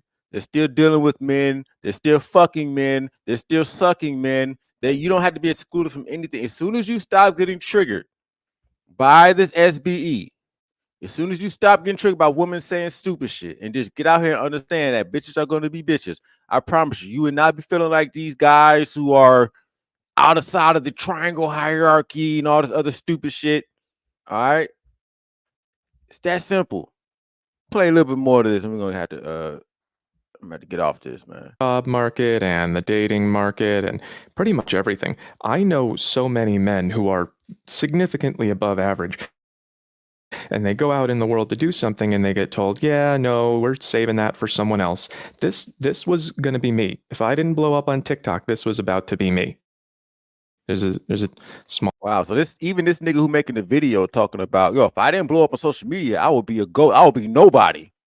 Now that lets me see. That's let me know the type of guys who are so invested into the stupid shit. He basically saying if you didn't blow up on social media, you would be a nobody. That means you have no confidence, no self-worth. You really believe that if you believe social media gave you your worth, Nick, you already cooked. All right. That's why you gotta do stats in the hat videos. Yeah, suicide. Suicidal incel. Oh. Smaller one on the back. He doesn't have a mouth. That's kind of more accurate. So the math doesn't make that much sense, but we don't really need it anyway. Because nobody actually believes that anybody would be more frightened to meet a man in the woods than a bear. And if you do believe that, try it. And bring $50. Once you understand the pattern, it becomes a little more clear. When large numbers of women are saying things they clearly don't believe, like men are more dangerous than bears, or Lizzo is a. All right, like I said, man, that's all I can say about that, man. Like, as long as you continue to thrive and want for SB, which SB is very entertaining, but the people who believe in that shit, hey, you're gonna continue to be that ghost that this nigga put up. All right, so look, we gotta keep it pushing, man, because um, we gotta get to some more shit too, man. We gotta get to some more shit. I mean, DJ Academics had a crazy. Hold on, Adam changed his. I know I'm cooked. Well, see, I don't understand. I don't understand why, as a man. I hope you trolling, man. I hope you troll. I'm just gonna say that, man. Y'all niggas, if you feel like you cooked, I just don't understand why, as a man, what's your will to live? Y'all niggas, shit. I couldn't live. I would be doing everything in my power to get to that next level. I don't know. I guess everybody has different mentality, but we gotta keep it pushing, man. Because we got another situation. DJ Academics had a crazy weekend. Salute to him. But over the weekend, over this last week with the Kendrick Lamar beef and the Kendrick Lamar and Drake beef, he had a very active weekend. But he snuck something in. Something snuck in. Well, it wasn't his channel, but he did an interview with some random bitch. Right? This was a few days ago. He snuck this in. Vlad. I mean, not Vlad. DJ Academics had to. He had an interview with some random woman, and he wasn't gonna let this opportunity slip by. All right. So we got Academics. He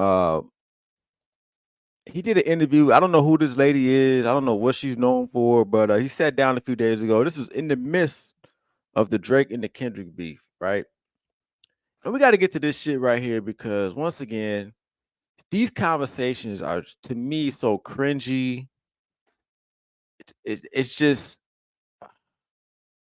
I'm gonna tell you why, man. Let's get to this. Fair use. Y'all let me know if the video is playing, just in case YouTube fucking with me. Academics had he's with some let's see what you're talking about, man. Fair use. It says Academics humbles Cheyenne. He says, you wouldn't date me if I was a regular guy. All right. So that's so that she knows. So this chick already knows how to get on that SBE whole economy train. This is her channel. So she knows exactly what to title this shit. See, these hoes are becoming advanced in their own SBE right. All right. They know exactly what to title videos to, to get niggas triggered. Yeah, if I just say he humbled me, these guys are gonna fly. He humbled me. Yeah, you wouldn't date me if I was a regular guy. They know exactly what to say. Let's get to it, man. Fair use. It's not video not showing. I'm sharing the screen. This shit is, oh my God. So I told y'all, man, we're gonna get back right. There it is. All right. Academics humbles Cheyenne. Y'all see? Let me know if y'all can see it. All right, let me know if it's coming up. We gotta get there. All right, there it is right here. Okay, yeah. So academics humbles Cheyenne. You wouldn't date me if I was a regular girl. So they know what to say. All right, let's get to this shit, man. Yeah. You get what I mean? So, I've learned that about myself over time, but life. Yeah. So like I'm the person who like I'm still feeling like I'm on like I'm floating on a cloud. Yeah. So in reality, I'm a guy who works a lot. And when it comes to like personal relationships, that's probably the thing that's gonna either deter you or probably really make you attracted to me, because I'm gonna be the guy who's, hey, if there's a goal to be gotten, I'm gonna get there. You better get it. But if you're the person who's like, nah, well, really, I just want a guy who I could just waste time with, and he's just gonna be always available, probably won't be the guy. Y'all said she getting old. Who is this? I don't even know who this is. Was she on the TV? I don't know who this chick is. I don't know. I just seen this shit pop up on the algorithm, and once I seen it says academics humbles Cheyenne, I knew what this just was. SBE rage bait. All right, because niggas want to see bad bitches get humbled so much. But I don't know who she is. I said she's getting old. She's getting old. I don't know who. If she was on a TV show, I don't know. For you. Yeah. You get what I mean? So, I've learned that about myself over time, but there's a medium where you could be also driven, chasing your goals and your dreams, but also be able to have a healthy relationship with someone else who may be also driven as well, or at least maybe trying to add to what you got going on. Yeah. It's like complement each other, and it's about balance and then learning to compromise. So can you compromise? About what though? In a relationship. All right, here we go with the relationship talk. I'm trying to find out. Look who she is. Okay, we on the Instagram. Y'all gotta let me know, because once again, I don't know. I'm not up to date with what's going on. Hey, this is the Instagram. Who is? I don't know who this is. All right, Cheyenne Reynolds. Y'all are saying this like you guys are familiar. I'm just not familiar. So, all I see is some light skinned bitch. I said that Jessica X. But let me. Oh, she said she interviewed Tate. Okay, I didn't see that. Anonymous says the other niggas are trying to SBE here. I'm not surprised. She knows men are trying to SBE here. That's why she titled the video. Academics finna get on his SBE shit as well. But she knows all of these women are so advanced. They know exactly what to put when the titles to get these niggas triggered. Let's go. Hold on, let me hold on, put this shit back up. All right. Here we go. All right. If I was like, I need you just to be home for a little bit more, like, would you compromise that? I mean, yeah, no, still, because like, put like this: when you meet me, you're gonna meet me on the go. Sorry, every relationship you need compromise. Right. So. Okay, whatever. I don't. This is. I'm not. I wish I should have had the timestamps. I just. Hold on. Of you when it comes to dating, do you find? How do you know if someone's with you for you or you for your lifestyle? That's such a great question, because I only know over time. Okay. I go with the motto: if somebody don't fuck with me, it's a problem with them. So, you know what I mean? I think, unfortunately, I had to come to the UK to try to find a baddie, because in the US, it's tough. It's slim pickings out there, man. Slim pickings. I wish I could be like. I don't know if this is like a sort of. I don't know what type of edit this is, but once again, I feel so bad. I feel bad for the guys that really feel like the United States is lacking with hoes. I feel bad, because if you niggas only knew how much hoes are in the I think the United States has the most hoes in the world. Okay, and I feel bad because niggas get caught up in this situation where they don't have no self-worth about themselves. Niggas is really missing out. All right. Yeah, like that whole experience going overseas just to have fun with hoes, that shit happens in America every day. I feel bad for niggas who maybe y'all are outside that triangle that the nigga drew. But it ain't that serious, man. But let me get to this SB. Let's go. Like, yo, I got a little crystal ball, and I could tell, you got to come to London to really come meet you, right? Mm-hmm. In America, it's like people. Oh my God! There we go. There. You the special one, baby. I had to come to London to meet you. You the exception to the rule, baby girl. Had to come all the way to London just to see what you was talking. Yo, this shit is crazy. Bigging up this bitch.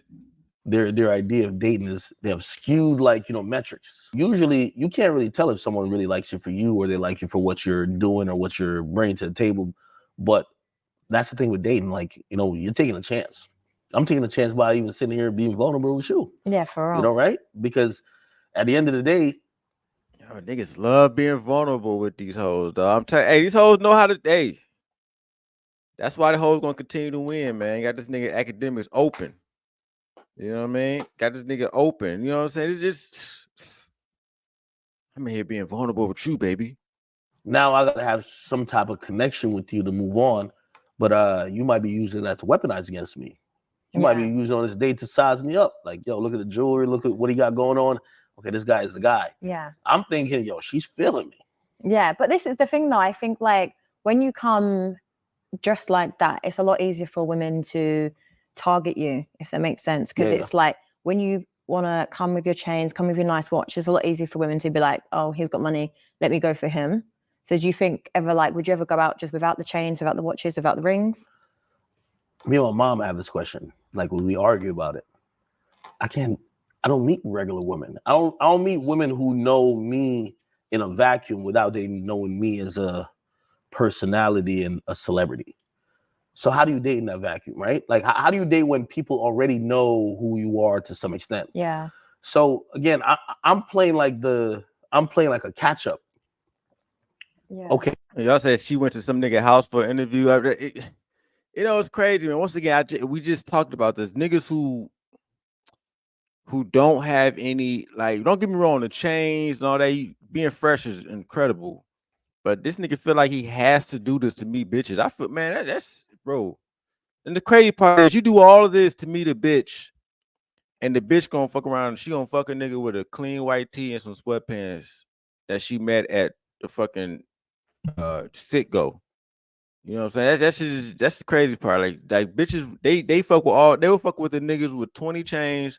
The next day they fucking with a nigga with the Hanes Fruit of the Loom shirt and she made a Family Dollar. Like, hey, even if you're doing a good job like acting, I'm like, yo, hopefully I could see the telltale signs or like the red flags to see if you want me for the wrong reasons. But I'm gonna be honest with you. There's been many times I've been with people who I thought wanted me for the right reasons that they wanted me for the wrong reasons. Yeah. You know what I mean? I'm telling you, his drip and everything is his personality trait. I get a little bit jaded. So when I meet women, I'm like, I always look at them, I'm like, yo, my real name is Livingston Allen. Like, y'all want Livingston, y'all want academics, y'all want big act. I get it. So it's almost like it's a detachment thing. So now, like, even with sitting here, I'm wondering if we weren't here, cameras aren't on, I meet you just walking down the street. You give me a chance or not? No, do you know what? It's a hard one. I personally, I'd like to. all right, here we go. See, that's what I'm saying. I see. This is. Why do you wouldn't mess with me if I was a regular guy? But bro, I'm gonna tell you right now, like niggas like academics and niggas who like self-admitted lame before they came up, they get off on this shit. You know what I'm saying? And they get off on, yeah, bitch, I'm here now. Would you fuck with me beforehand? They know, hashtag he knows she wouldn't. But they get off on this. Yeah, now that I'm rich, you wouldn't fuck with me beforehand. And I will say this, when you do get to a position in life where you can just pump and dump like crazy, barring that you're being safe with it, it does get to a point where I can understand why he's feeling the satisfaction. But at the end of the day, man, like to me, getting your rocks off by pointing out the fact that you would have messed with me if I was a regular guy. I mean, no shit, okay, no shit. That's why these conversations are so stupid and cringeworthy to me. You know what I mean? No shit, nigga. Man, if we weren't here, cameras aren't on, I meet you just walking down the street. You give me a chance or not? No, do you know what? It's a hard one. I personally, I'd like to say I'd give you a chance, but I know my reality, and I think for a lot of women, the reality is we get hounded on the street all the time, like at least 5 times a day. when you're stepping out, a man comes over to you. So I do personally give a regular men a chance. Yes, I do. No, I do. I much prefer it because I think when you get you give a regular guy a chance. Yes. I am here to tell you today that your That nigga academics back. You would give a regular guy a chance. No, you wouldn't. You would never do that. You see me here with all the chains on. And the truth is, this bitch probably is. I'm pretty sure this bitch probably would be some random nigga that who's not famous, and will fuck him on the spot. All right, that's how hoes move. This thing academics. See, this is what happens when you don't understand that hoes are going to fuck whoever. This nigga academics cannot understand that this bitch would give a regular man a chance who doesn't have the Amiri shirt, doesn't have the chain on, just a nigga with confidence going. Can't even understand. What do you mean you give a regular? I did all this. You wouldn't fuck with me if I was regular. You wouldn't give a regular man a chance. You see me with the chains on. Crazy, nigga. I'll roll up on that bitch with a Blue Hanes t-shirt, nigga. Walking. Hey, what up, baby girl? What's going on? Where you headed to? I ain't gonna take up that much of your time. Let me get your number and get at you later. And I hit that bitch up at 11:45 at night. Not a chain on in sight, nigga. I hit that bitch up at 11:40. What you on? Oh, you can't sleep? Come on, come kick it. Niggas really think you gotta do all this to get a bitch. Sad, man. Sad. Lying. Hell no. Listen. So I do personally give a regular men a chance. Yes, I do. No, I do. I much prefer it because I think when you get you give a regular guy a chance. Yes. Stop it. I'm not lying. Stop it. I'm not lying. Hell no. Listen, if she see me walking down the street right now, walking into Domino's, yeah, all right. Listen, I couldn't do nothing to get her attention. You know what I mean? So I know women like that. You know what I mean? They tell you they want a regular guy, but truth be told, if I don't come presented like this, chains, watch, everything, no chance. That's man. I'm telling you right now. As a man, that is a horrible man. That is a fucky way to exist. Thinking you can't pull without.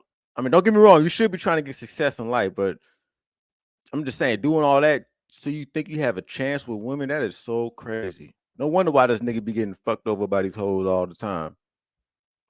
That's a crazy way to exist. Thinking you have no chance, no confidence. That's crazy. Yeah, so you know what I mean? But of course, they're gonna give you the humble vibes until they get a little bit more in depth with you, and then, you know, it's a highway robbery. It's always like that. Do I look like I'd lie to you? Yes. Let me tell you this. You know, I realized in my 30 plus years on this earth, the prettiest faces has the most lies. That is no. Are you Trust saying me. I'm pretty? He's still shooting his shot. You know, you're so pretty, baby, but you just a liar. But you know, and all it does is validate her even more because she's still not gonna fuck with the nigga. So it's like gassing this bitch up, all type of shit. Hey. You know, you're a pretty woman. You know what I mean? Wait, firstly, I'm offended because you're saying a liar, but secondly, you call me pretty. Aww. Like you're a beautiful girl, Thank you. but behind the beauty, it's a facade. That's where all the lies land.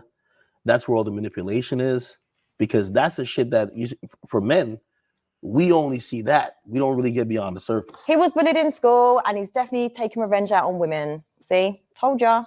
Yeah. You're not walking out there and seeing a guy who's maybe can't even pay his cell phone bill. You're not trying to give that guy a chance. Stop it. No, but I might. For me. This nigga, and what I'm seeing with this, aside from the fact he's trying to, you know, SBE her into whatever the case, this nigga academics has a tricking worldview. Okay, he's tricked so much. And I don't got nothing against the trick, and shout out to y'all, but when you have that worldview, it's hard to accept the fact that bitches will fuck niggas who are bums and have nothing going on in life. All right, even if they are the most educated in the world or whatever, academics can't seem to understand that this bitch will definitely fuck a regular nigga. She don't even got to say it. I just know, you know. And this nigga, you would never fuck a nigga without 80 chains like me. Yeah, yes, she would. Matter of fact, she probably did it before the interview. Probably took some random nigga dick for the interview, and your ass over here smelling dick breath, nigga. Like, this is just tricking worldview, man. That's why, in my opinion, tricking shouldn't start to you in your 40s. But once again, I shout out to the tricks. I just think young niggas, it can really skew the perception, right? Because you think academics can't fathom the fact that this bitch will fuck with a regular dude. I like things on a deeper level. Yes, I would. But I feel like it's easy to assume that, because I think a lot of men, when they see a woman that's attractive or whatever, they'd think, oh, never in a million years. But there's a lot of women out there that do just like normal chill guys. And as well, fact, since I've been like, in the industry, mixing with people and rolling in certain circles, it's actually the guy that has the normal 9 to 5 is the guy that's going to be humble and treat you better. You're not dating that guy. Hey, let me Yes, say this. I am. You know, truth be told, and you see, I'm always honest about my whole journey in life. When I got popular, I got a facelift. The women who I was trying to talk to before I got popular never gave me a chance. No, This is reality. You know, in life, we all have like a level and a caliber. He's selling his little lame, his sob story of being lame. You know, this bitch acting like this bitch is over here she getting the scoop. This nigga over here expressing his come up from being a lame to this bitch. Niggas be vulnerable as hell in these interviews. I don't understand why these niggas get these bitches the exclusives, but it is what it is. Basically showcasing how he's a public lame. You know, they never messed with me back in the day. Now I'm here. You know, people trying to be delusional. Like me, I'm realistic. So if I see, yeah, exactly, self-deprecating himself for these hoes. How many times have we seen this? Niggas devaluing themselves for these hoes on the interview, basically saying, "Yeah, I'm only popular because I have money now." Like, just devaluing themselves just to get this bitch to scoop. You, whether it was like on the street, in a club, I seen you say we went to high school together. Man, you going for the athletes. You a cute girl. You're not dating a guy I was a book nerd. No, that's a fact. no, You're not dating. no. Come on, Yes, gotta, no, do you know what it is? But I think like that's where I'd have to disagree. Like a lot of women will go for the athletes, but it's not you. No, because it's You're like the exception.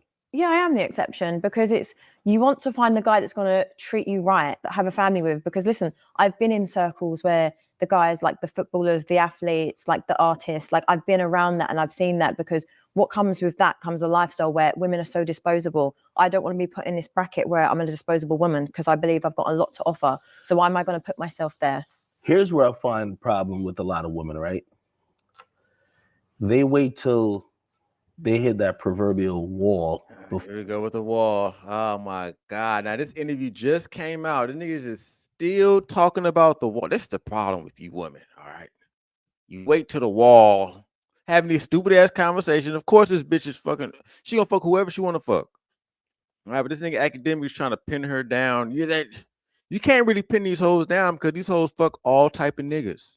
These hoes will fuck an NBA player one day and they will fuck a homeless dude the next. You never gonna pin it down. All right, but then the worst part, here we go. You know, just the problem. You guys hit the wall. Like, niggas still bringing this red pill shit to these hoes. These hoes already know all of this. That's why she titled the video, "Academics Humbles Me." She knew the SBE trigger words, and he fall right for the trap. This is where you women fuck up at. All right. You hit the wall, and even though this bitch is clearly past the wall, she's in her 30s, academics ready to spin. And nigga academic said, "I traveled to London for you." This nigga traveled to London for this bitch. I traveled to the UK for you, pretty face. I traveled all the way to deal with a woman like you. No, you traveled for an interview. All right, well, she's gonna monetize off your dumb ass. And then she's gonna interview the next nigga, go to his crib. Y'all said we're gonna pull that up too. I don't know who this bitch is. Y'all said she went to this nigga crib and did the interview.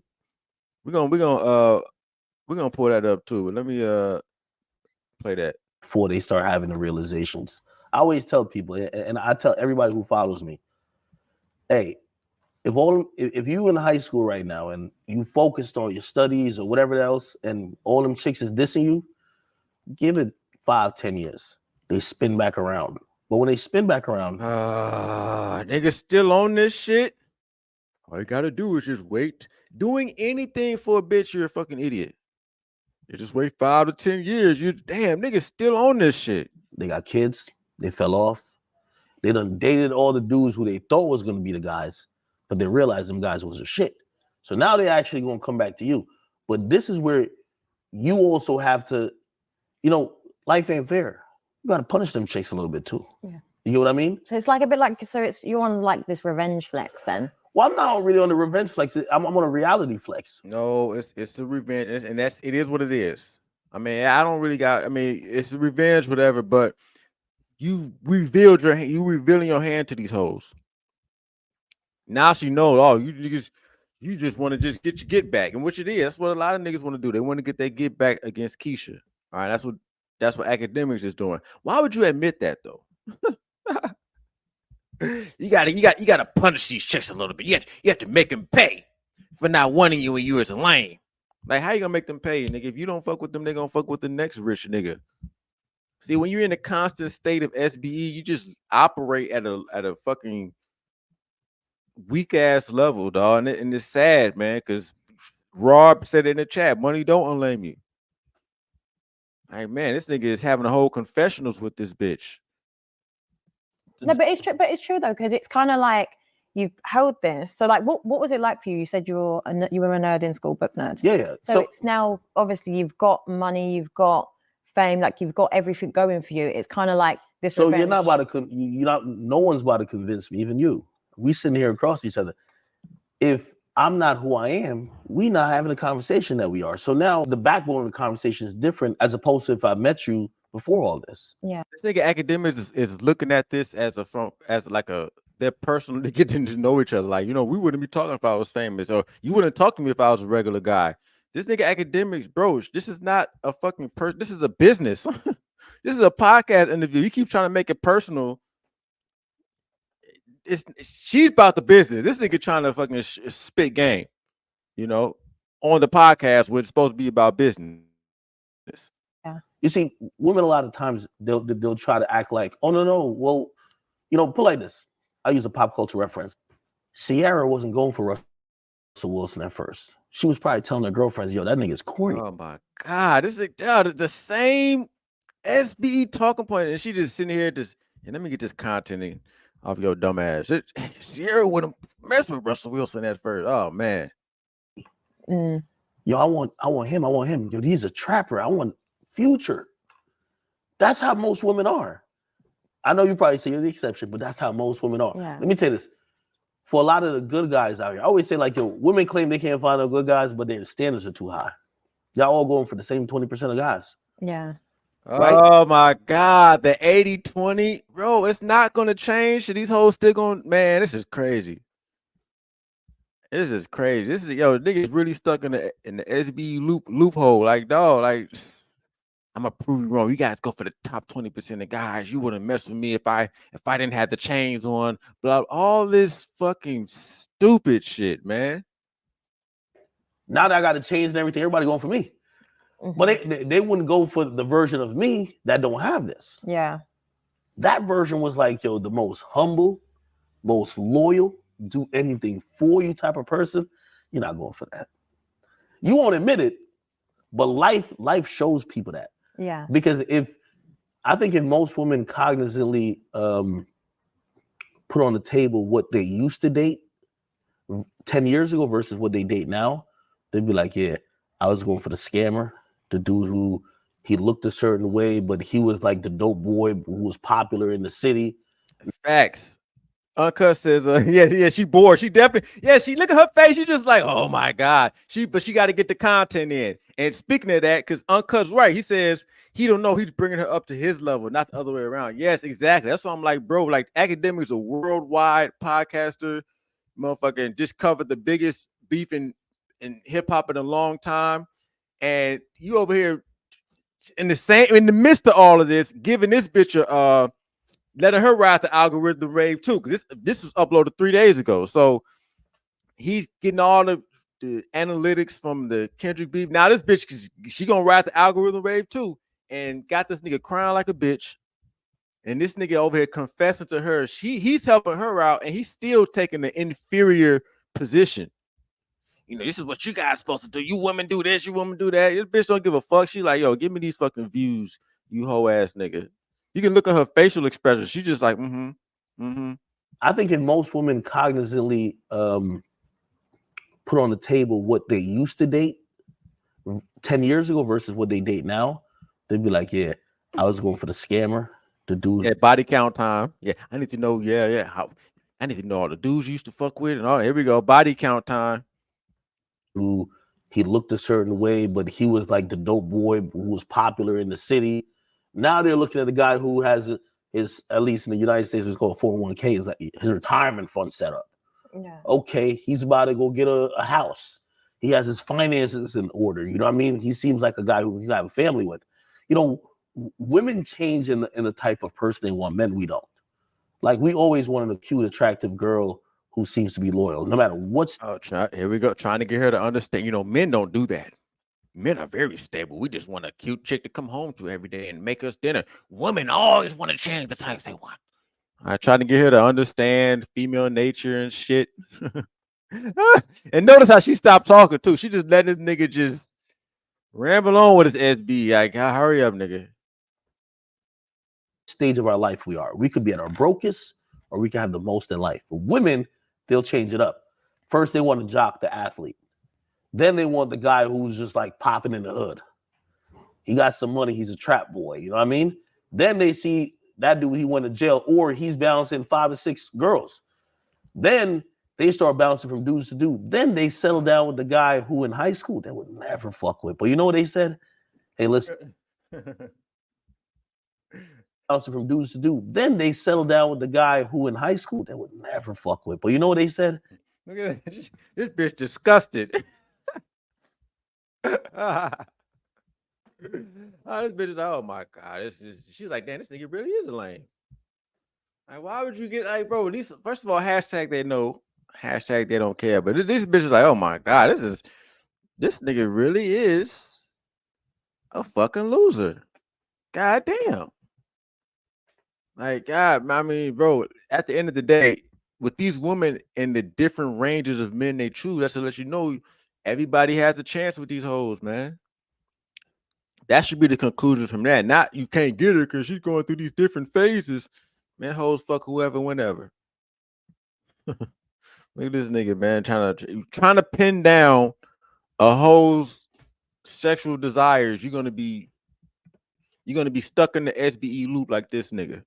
All right, hoes fuck on everybody. Hey, listen, I done got 3 kids by the other dudes.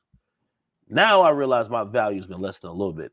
And I'm gonna settle for that. So for me, it's not a revenge. It's like I just understand what it is.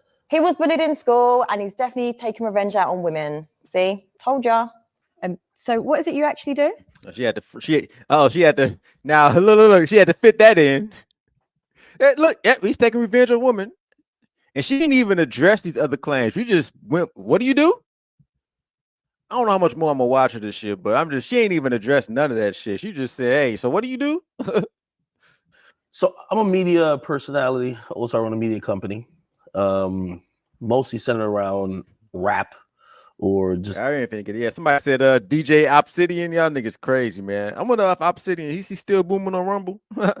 Shout out to Obsidian, man. But yeah, man. Yo, like, so unnecessary, man. I feel, but yeah, she was bored as shit. This nigga really over here. Yeah, you would never choose me. Just degrading himself in front of this bitch. Trying to tell her, yeah, y'all choose the top 80%. Niggas in 2024. This is Kevin Samuels' legacy right here. All right. Yesterday was the anniversary of his death. This is his legacy. A bunch of dudes still trying to convince women why they need to respect men. Even with the man versus bear. You woman, this is why you have to understand. You should be choosing a man over a bear. When, you know, a nigga pulling up to a bitch job, trying to prove to her why a woman need to choose a man over a bear. Yeah, that's Kevin Samuels' legacy, okay? With this crazy shit, man. That's why, man, I'm telling you, man. As long as men are trying to quote unquote get to the bottom of it with women, you're gonna be forever lost. All right. I said pussy dried up. Yeah, that pussy was you know, she switched the subject real quick. She ain't even addressed none of that shit. She just like, okay, you fucking loser. What do you do for a living? Like, how much money you make? All right, since you want to put yourself in the loser category, how much money you make? Okay, let's just get down to that. What's the bread looking like? What you do for a living? All right, now that you got all that loser SBE shit out the way, what's your money looking like?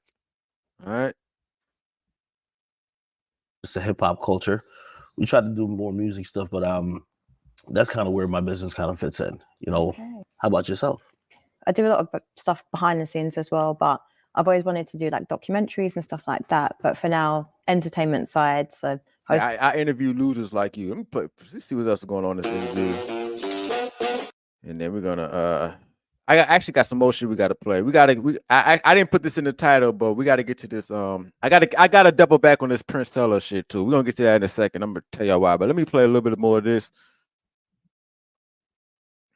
Yeah. You know what I mean? I hate this. Like, what's the point? Like, everyone is just on this hookup culture. I want a married man. I want to marry a man. So tell me a bit about your upbringing. No, it's more than All right, equalitarian. Like, I think we're both equal.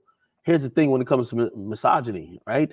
But also, there's also another term called misandry, right? Where it's, misogyny is supposed to be the contempt. Hold on, we got some more SB. Hold on. In disdain of women, but misandry on the women's side is supposed to be the contempt and disdain of men. I think we're both equal. I definitely think he's got like a fair few misogynistic traits. I feel like he was playing it cool because he wanted to come correct, obviously. The thing is, a lot of women say they want equality. You just treat them like an equal. Put like this. The camera guy right there, if he does something, I'm going to talk to him like A. If you do something, I'm going to talk to you like A.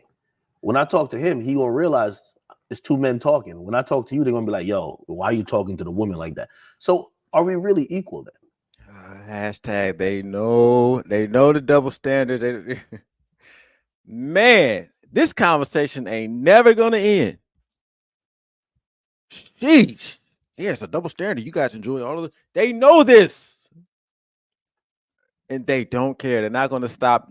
They're not gonna stop benefiting. I'm play a little bit more. If we're not equal, just let me know. I always tell people I'm down to play by any rules we got going on, but you got to tell me the rules. So if women are saying they want to be equal, I'm gonna treat you equal to a man. So in facts, Iota, this nigga really think he really think he putting game down on this bitch. Let me school you, bitch. If I speak about you, I'm gonna speak about you the same way I speak about another man. Anything, right? But if you want to get special treatment, just let me know. I wouldn't say it's special treatment though. I think it's more women, we have a softer, more feminine energy. So it's kind of like the way you might speak to a man is very different to how you'd speak to a woman. So essentially you're saying you don't want to No, I want the same treatment. You don't want to equal but treatment. I think just in general, like the delivery, like some people only hear things from certain ways, if that makes sense. Like I personally am a person that if you're shouting at me, I'm not going to. I'm blunt to everybody. I'm blunt to everybody and I keep the same tone. Okay, well that's fine then. When I'm over that Hennessy, I'm a little high tone, but I'm high tone to everybody. So you're saying that I should whisper to you, but shout to the dude. That seems a little sexist to me. Sound like you're saying that I should be, aggressive to dudes, but keep it real soft to women. I don't think that's equality. What's equality to you? No. My bad. Hold on. Salute to y'all in the building. Ghetto super chat time. I do appreciate you guys. First of all, everybody hit the like. All right. Hit the like. If you new, hit the fucking subscribe button. All right, Monday morning. Who knows? We might have to pull out the morning shows. Y'all let me know. Should we bring back the morning shows?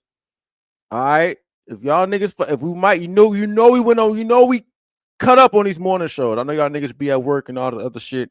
Y'all let me know, man, if we need to start bringing back the morning shows. We're gonna see.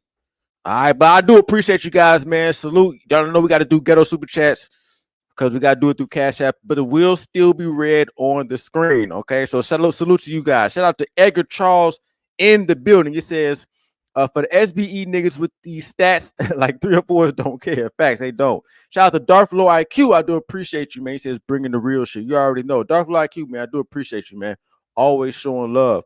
Also, shout out to Edgar again. He says, SBE doodling, SBE art. Yeah, it's talking about the man versus bear SBE segment earlier. Appreciate you guys for the on the Cash App super chat. Okay, so with that being said, I don't know if I can. You know what? Fuck it. You know, fuck it. Fuck it. No. We actually gonna switch up. I'm tired of seeing seeing this nigga being a fucking loser. Okay, so y'all said she did a video at a nigga crib. Okay. I just got to see the energy on this. I ain't gonna spend a lot of time on this, but y'all said this bitch pulled up to some nigga's crib. All right, I just want to see if the what type of energy it was. If it was same, different energy. I don't know. Let me just, because that don't mean anything. Just because she went to the nigga crib don't mean they fucked. Okay. But I just want to see. I just want to compare and contrast the energy she gave academics and from the nigga she pulled up to his house. Okay. Of like the internet, and it's I never heard of this nigga ever. So apparently she would give a regular guy a chance. Okay. I don't know if he's famous or not, but why it's good for so many good things because it connects us. Right. Yeah. So people were surprised when you jumped in my live and was like, "Oh, that mic is horrible. Oh, look at this. Look at her. Look how she looking at. Oh, yeah, she ready. She ready. Bitch touching on herself, smiling. Look at the difference in energy. Talking about you ain't never give a regular guy shit. This bitch ready to go.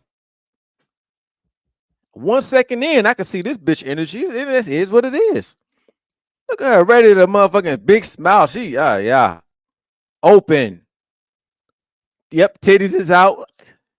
With academics, she had everything was covered with academics. Bitch was looking like a Muslim with academics, covered from head to toe.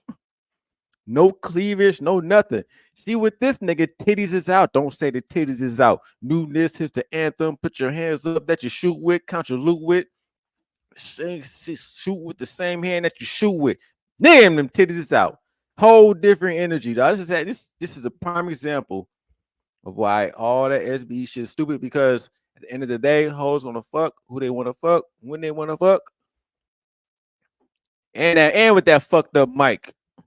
These niggas using the PlayStation controller as a mic. Hella static in the background. Bitch don't give a fuck. She just happy to be around a nigga.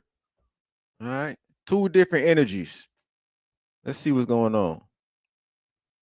come on, girl. Yeah. I was like, that was bold. That was bold. Should I be on girl? Definitely. Chat, what y'all think? Should I go on girl? Like I said, I don't think it would be fair. That bitch stupid happy. This is a whole other energy. That bitch ain't stopped smiling. Yeah, academics, he should have watched this shit before he went over. That she got this nigga academics in the bar, public bar, sitting across the table, proper. She ain't even drinking none, just trying to get the interview over with. With this nigga, she comfortable, relaxed. Yeah. Face super cheesy. Yeah. Yeah, because I already did this, so when we were going there, okay, I still doing it there. They'll let us see it. And then you get the harsh triangle. So I feel like it's balanced. You've got, and then that. You can't be harsh. I feel like you can't even, like, if you really wanted to, not to challenge you, right? But because I'm so like chill. Yeah, it would just be like, nice try. Really hard. Yeah. All right. Are you older than 18? We are looking for motivated people to take online cybersecurity classes. What the fuck kind of ad is this? Are you older than 18? Well, let's come talk to you. Thank you for finally weird ad. But anyway, I'm just fast forwarding through these just a little noticing the difference in energy. It's not something that everyone actually has. Exactly. Loyalty, you gotta stand on that. That's before dishonor. You already know what it's like to do it, man, but yeah, basically, let me just tell you. So, I recently hosted like a comedy show, like in theatre live, like hundreds of people. I've never done it before. It's my first time properly on stage, like doing something like that. And it was like I was so scared, like the fear was so strong in me, like I was. And so now, when I was going, just as I was jumping, that bitch got on the crop top. Oh yeah. Went to the nigga crib with the crop top on. Yeah. Met academics gets met in a public place, at a public bar, Probably her sugar daddy bar. This nigga get the home visit, titties out, crop top. Yeah, this bitch was ready to go. Ready to go right now. Ready to go right now. Yo, that's what I'm saying. That's why that's what I'm saying. Niggas having deep conversations with these hoes, all type of shit, man. If the hoe fucking with you, she fucking with you. It's that simple. It's a prime example. Prime example. So it was a whole switch. Yeah, honestly. So now. Okay, so y'all just got some free advice. Y'all just got some free. You're just not afraid of anything. Yeah, That's another good point. Notice the outfit too. Nigga academic said you wouldn't have fucked with me if I didn't have change and a mirror shirt. This nigga got on the Walmart Metallica. This nigga got on the fucking the $8.99 clearance section Walmart men's Metallica shirt. Still got the bitch open, nigga, with the fucking and with the medium extra small. This nigga pulling with the fucking Metallica Walmart shirt on, with this medium size, and she's still ready. So clothes do not help you pull holes. I'm sorry, I don't know what you niggas is on with this shit. All right, it's definitely not clothes or not one chain. Matter of fact, this nigga got braces. Not one chain in sight, and this bitch is still touching on herself, giggling, just happy to be around a nigga. All right, not one chain in sight. All right, they on the fucking. All right, then you got the Target Walmart shirt on. See what that's like. Have no fear. So let me say. And then it was something about decisiveness. It was pretty much what Ty said. I think it's just more about being more confident with who you are and what you want to choose with your decisions. And then I kind of feel like the indecisiveness will stop. However, if I ever Then you might just do it. You know what I'm saying? Playing with the ears, playing with the heads. It's simple shit. You know, if you just, if you're a man, you got experience, you know what it is. Bitch, she was cool. She was relaxed. So I just wanted to just point out the differences in energy between these hoes. I mean, this nigga's not being no victim to my you woman true. I don't even know what they talking about. But you can just tell, you can tell with the difference in energy. This nigga academic swear this bitch was not this. Yeah, 500 square foot apartment, no mansion.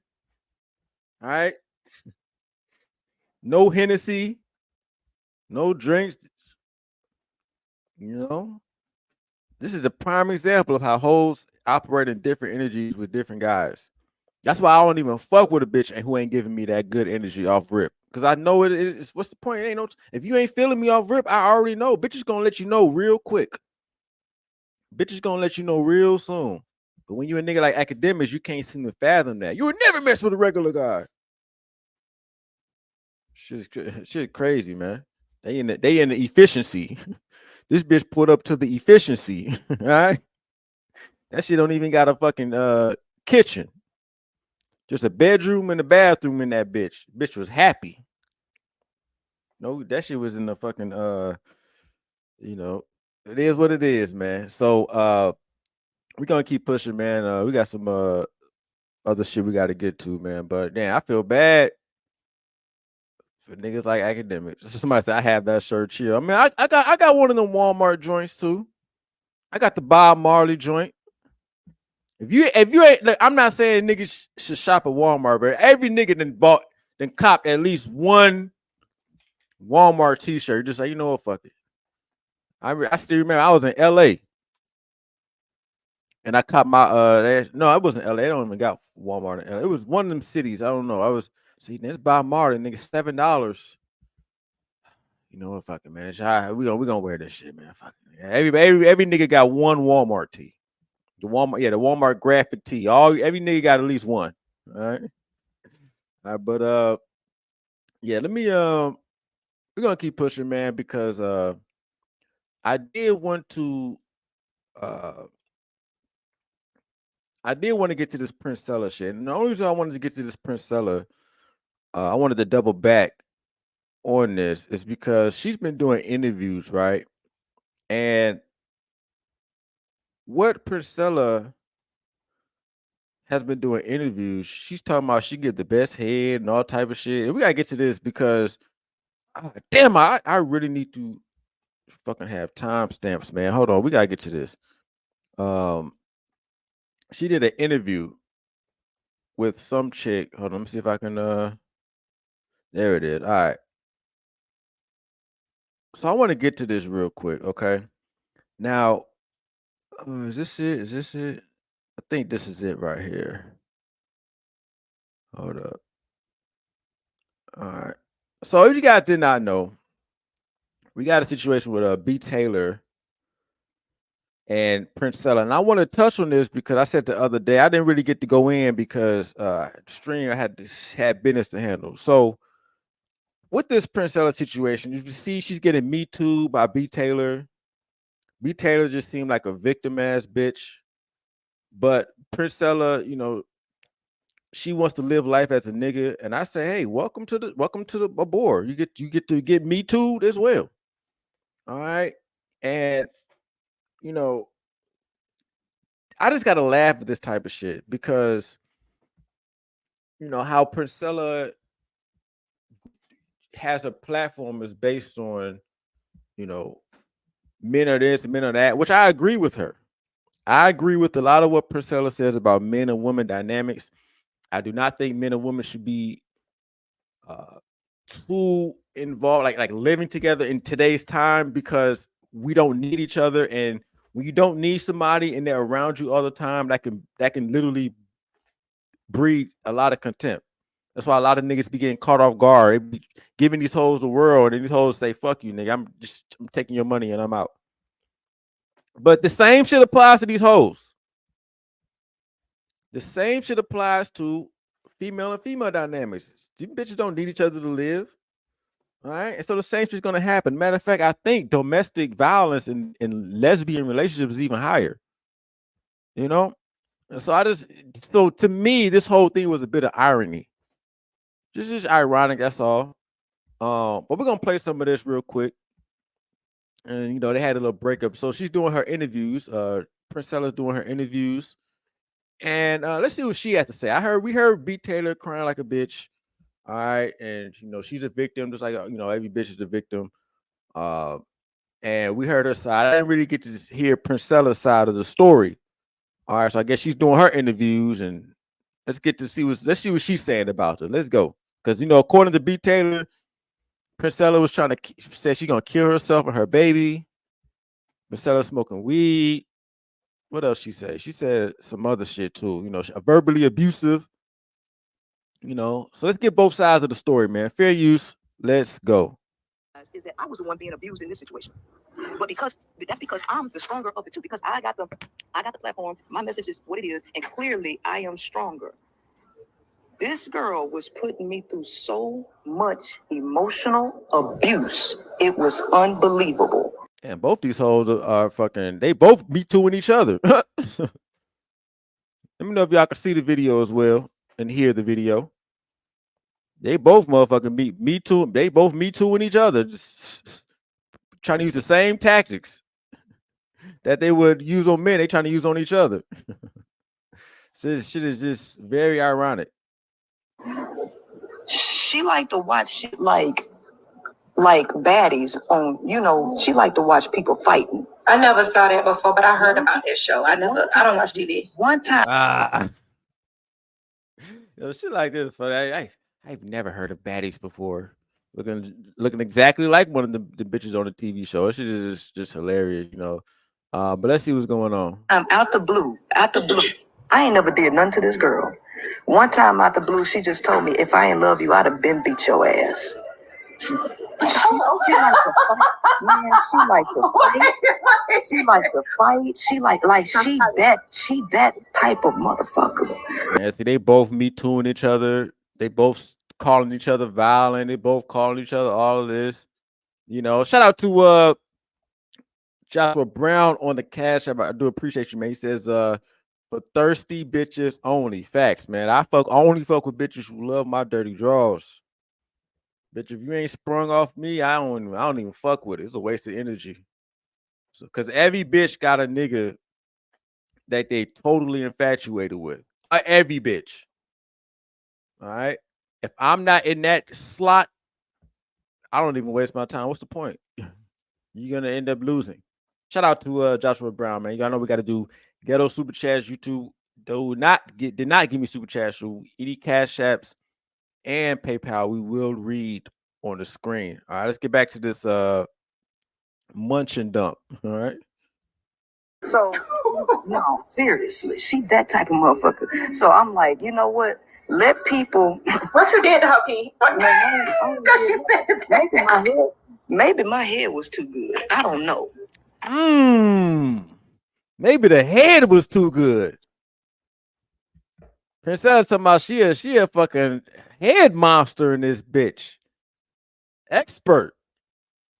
Maybe the head was too good. You know, and it's crazy because I'm gonna tell you, if Priscilla talking about her how good she can eat pussy, best believe those skills do convert. That bitch definitely know how to suck a dick too. All right.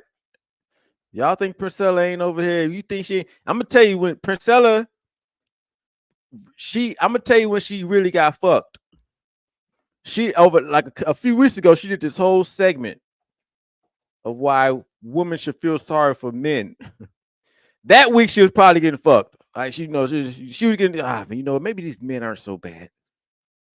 All right, she probably gave up that pussy because them studs be giving up that pussy. I don't give a fuck what you niggas talking about. And it is some badass studs out here too. I'm not talking about Priscilla. I'm saying it's some studs out here who be putting on this front, wearing dude clothes, and they be getting fucked. I'm a witness, nigga. I done met a stud bitch. Came through my career a few years ago. Met on some dating site. Bitch came over in the do-rag and the fucking some jersey. I'm like, what the fuck, bitch? But when she took her do-rag off, she had a little fro. Took her jersey off, body was banging. I'm like, damn, you a pretender. Come over here and get this dick with your fine ass. Like, damn, you got pretty bitches trying to be studs nowadays. So best believe though, if she's bragging about how she can eat pussy, if you don't think Priscilla getting no, bitch got a whole daughter. That's young as fuck. All right. So if y'all don't think she over here, maybe the hair was too good. Damn, you just off rip a minute into the interview. I don't know. But let me tell you something. Baby, let me tell you something. I'm just so glad. I thank God that this happened. I'm telling you. I'm so glad. I thank God this happened because, girl, this girl is out of my life for the rest of my life. I'm so happy. Oh my gosh. Oh my gosh. Well, I'm glad though that it never got physical with either of you. Well, the only reason, listen, baby, the only reason that it didn't get physical is because of me. Because of me. Now, just imagine two people like her, baby. They've been fighting. Yeah, they both doing the Me Too. They're using the same tactic hoes to use on men, and they doing it to each other. She was abusive. She's physically abusive. Blah blah blah. But the only reason that there ain't no fight is because of how I'm handling it. That's the reason why it ain't no back and forth online. Because of how I'm handling it. Oh no, there's definitely back and forth online. Definitely back and forth online. Wow. I mean, so here's the thing. Like I say, people can believe what they want to believe. They gonna do that anyway. When a person, let me tell you something, when a person don't like you, there ain't shit that you can say or do to make them like you. If a person don't like you, there ain't nothing you can do to make them ever be on your side. I got enemies. I got people that hate me. Wow. I got people that want to see me fail. So they will take anything and run with it. It don't have to be true. The truth don't matter. Look at the world. Show me where the truth matter. Men been showing women the truth the whole time, and guess what? The truth don't matter because they got a whole thing on. There we go. The fuck men got to do with this? All right, this is a fucking carpet munching affair. All right. It's all men's fault. But I just find this hilarious. I just found this hilarious how, they're using the tactics they were using against men on each other. And then on top of that, Princella came with this, she knows everything about women type shit. Bitch, you dealing with the same problems a man deals with who tries to wife up these hoes. That's my thing with this. Priscilla said they all, and once again, she has every right to say what she wants to say, but the thing is, she's literally going through the same problem a man would go through when a man tries to wife up these modern women. All right, it's the same shit. It's the same exact shit. TikTok right now. I'm convinced that if a woman like you, you don't have to lie to her. She'll lie to herself. I'm convinced that you don't have to lie to a woman because if she like you, she will lie to herself. Baby, the truth don't matter. Don't. Only what people want to. I said, B. Taylor got licked and dismissed. Hey, Princella, they said she got another bitch already. That bitch definitely did get pumped and dumped though. I think Princella just wanted to see what that was about. I don't blame her. B. Taylor's titties be looking good sometimes. She be having them out on the stream. Why wouldn't she want to hit that? Especially if he had the chance. Might as well. She going. Fuck it. These YouTube hoes be going too. Y'all got the YouTube hoes be going. I just letting y'all know. I still decline them to this day. I ain't even popular, but I just know that I don't play that game. Ain't finna be no time to expose Ramil. I met him off YouTube and this is what happened. No. That's not going down. Ever. I ain't no saint or anything like that, but that's one thing. Y'all ain't finna get on me. Some bitch meet me off YouTube and give me all the scoop. No. That's how I've been on the shit for so long. Somebody left me a comment the other day. Said, Ramil, your wave is dead. I said, good. I don't want a fucking wave, nigga. Waves come and go. I'm still here to this day, nigga. We got 300 something in the box. We got 1,000 subscribers, nigga. I'm the ocean. And I'm not trying to, be cocky or anything, but nigga, I'm not a wave. I'm on this bitch whenever I please.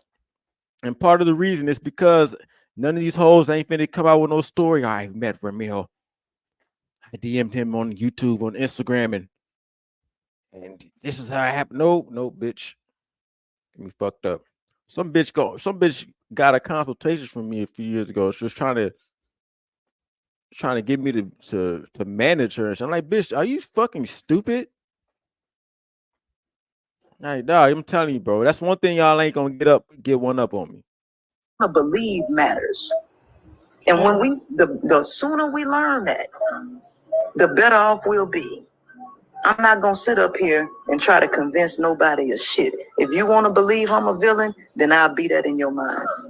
I'll be that. But I'm not gonna waste not an ounce of sleep. I'm not gonna miss a meal worrying about what another motherfucker think. Cause guess what? They ain't paying my bills. Right. They not licking no peach cobbler. They not doing a goddamn. That bitch loves some head. Little freaky little bitch. Marcella love talking about some head. This little freaky little bitch. You know what I'm saying? So she a giver and a receiver. But she say they ain't licking no peach cobbler. This bitch on the prowl. She's trying to find her next. She's trying to find the next one. Which one of you hoes want to experience this? She over here sending out subtle.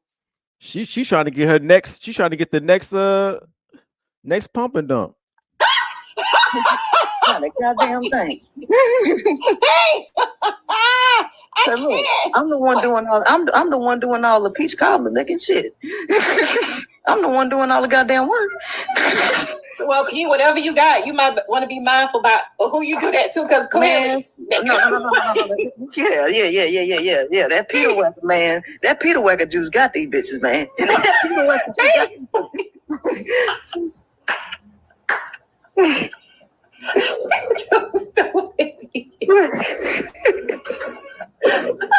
because that takes strength. Because I don't know, if it were me, I would just be probably Well, see, she would too. See, see what she want to do, because people see the world through the lens in which they see themselves.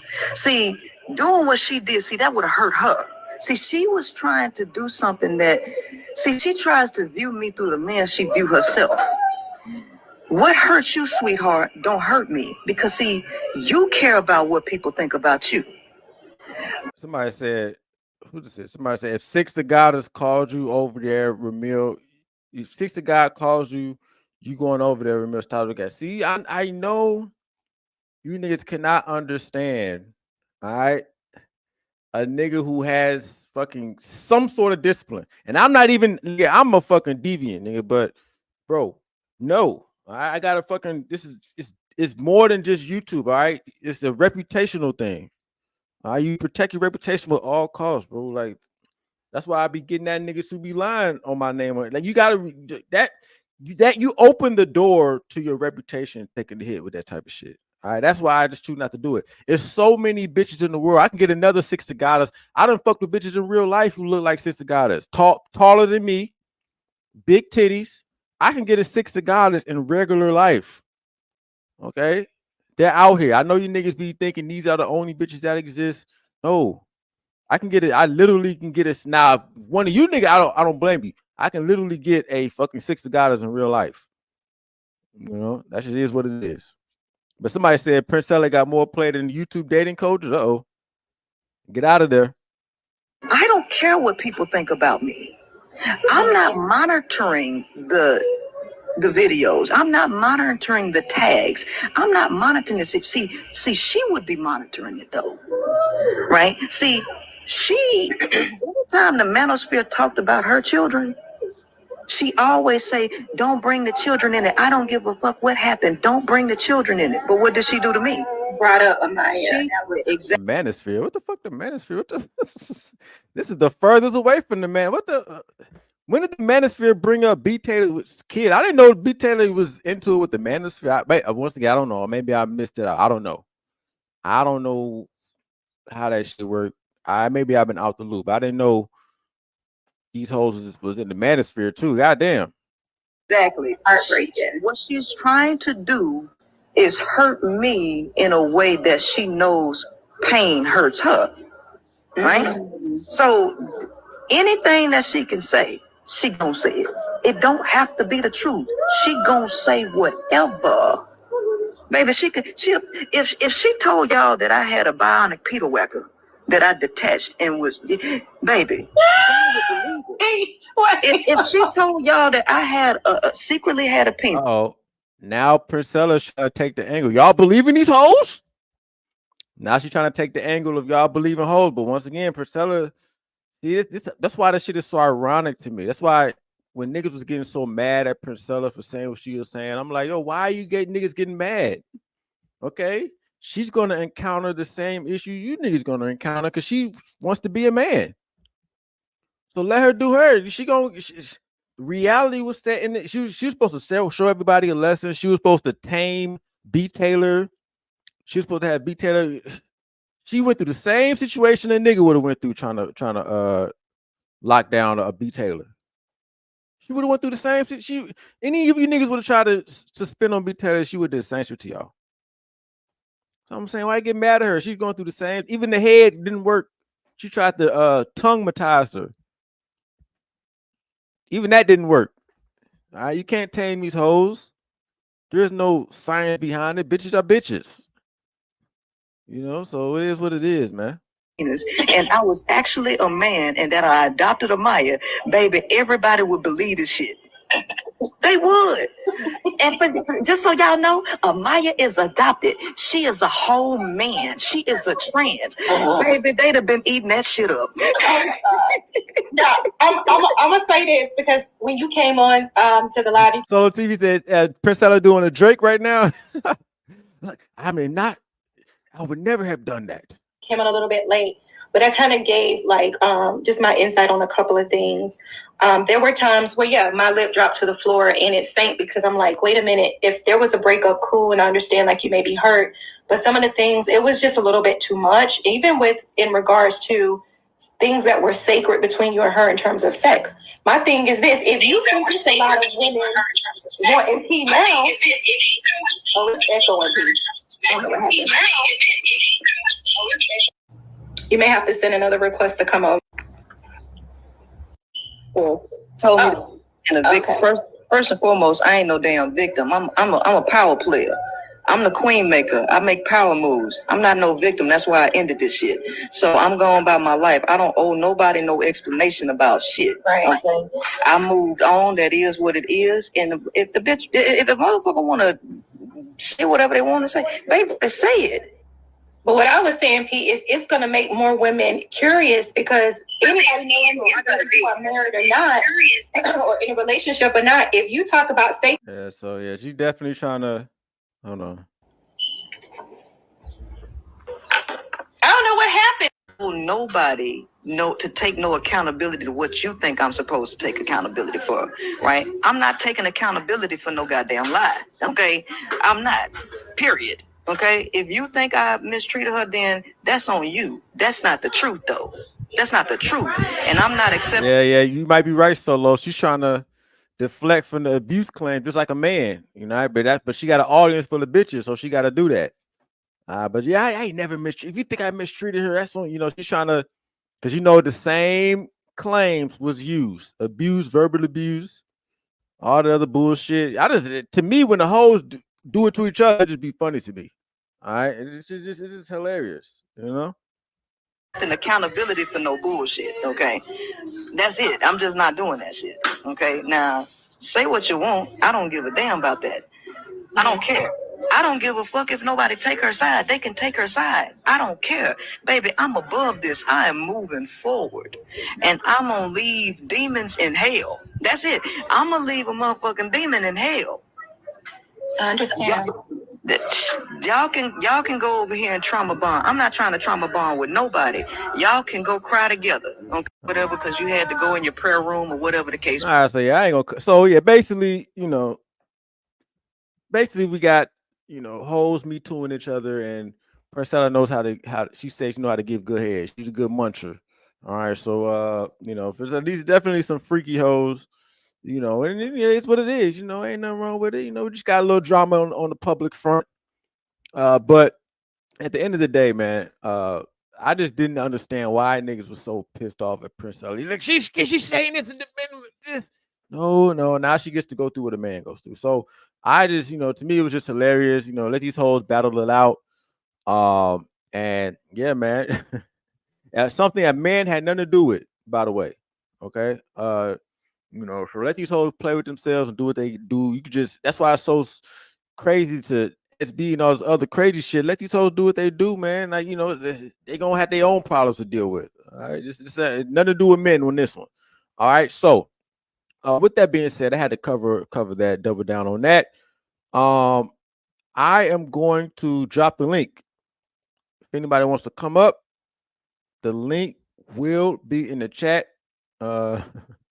And y'all can slide up if you got anything to say about today's show. Y'all said she looked trans. Now I think about it. This bitch definitely got the trans attire. With the Dr. T on Dr. T's official TikTok. We might have to look up Dr. T, make sure. You know what I'm saying? But we might investigate that. We might investigate that. But let me the link is in the chat. If anybody want to come up and hold on. If anybody want to slide through, the link is down. I'm gonna give y'all a couple minutes and see what y'all talking about in the chat. But yeah, you Disagreeable says you niggas can learn something. Never take accountability. Women see that as a weakness. Yeah. And that's, you know what, that's right. That bitch did say, I'm not taking accountability for none of that shit. But you know, that is a good point, because men love to be held accountable. I'm going to be accountable. Why won't you be accountable? You never apologize to these hoes. Never take no accountability to these hoes, because they do see that as weakness. That's a fact. And they're going to keep on taking advantage. And, you know, that shit is what it is, you know. But let me see. I'm gonna give y'all a couple minutes. If nobody come up, I'm gonna get up out of here and slide. But oh shit! Somebody said you said see there we go. Somebody remember you said something about Katt Williams and the Biden. See, I be putting so much in the fucking title, I be forgetting to cover shit. Damn, I didn't even talk about the Katt Williams. I was actually supposed to do that at the beginning. All right, you know what? Let's cover that. Fuck it. All right, we cover this Katt Williams real quick. Let's cover this Katt Williams. Damn, I was supposed to cover that when I covered Trump earlier. I be forgetting. God damn, man, I'm out of sync. All right, we're gonna cover this though. We're gonna cover this. The link is down there if y'all want to slide until while we cover this joint. If not, after we're gonna do this, we're gonna get up out of here. But I do gotta cover this Katt Williams situation though, because he came out with a special and last night, or not last night, on Saturday, it was a live stream special, right? And part of that special, he talked about Hunter and Joe Biden, right? And he talked about Hunter and Joe Biden getting caught up and investigated. And he made some good points, man. I'm gonna play this real quick. Let's get to it. Fair use. Hopefully, fair use. All right, Netflix, man. Come on, fair use. Don't this shit on Twitter. So don't strike the channel now. All right, don't strike the channel. Let's go. The truth is crazy enough. You ain't got to make up no shit. Oh, and it's bootleg. You know, obviously some nigga recorded this through the TV, so sound gonna be kind of fucked up. Let's go. You ain't got to make up no shit. I'll say something to you that sounds like a motherfucker made it up, and it's really in the news. The FBI, our FBI, the Federal Bureau of Investigation, said they don't know whose cocaine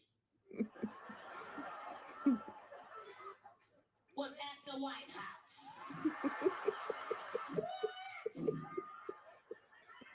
Yeah, so basically he goes in. I don't want to play too much because I don't want to get striked, but basically he goes in about the inconsistencies of Joe Biden and Hunter Biden, them not getting prosecuted.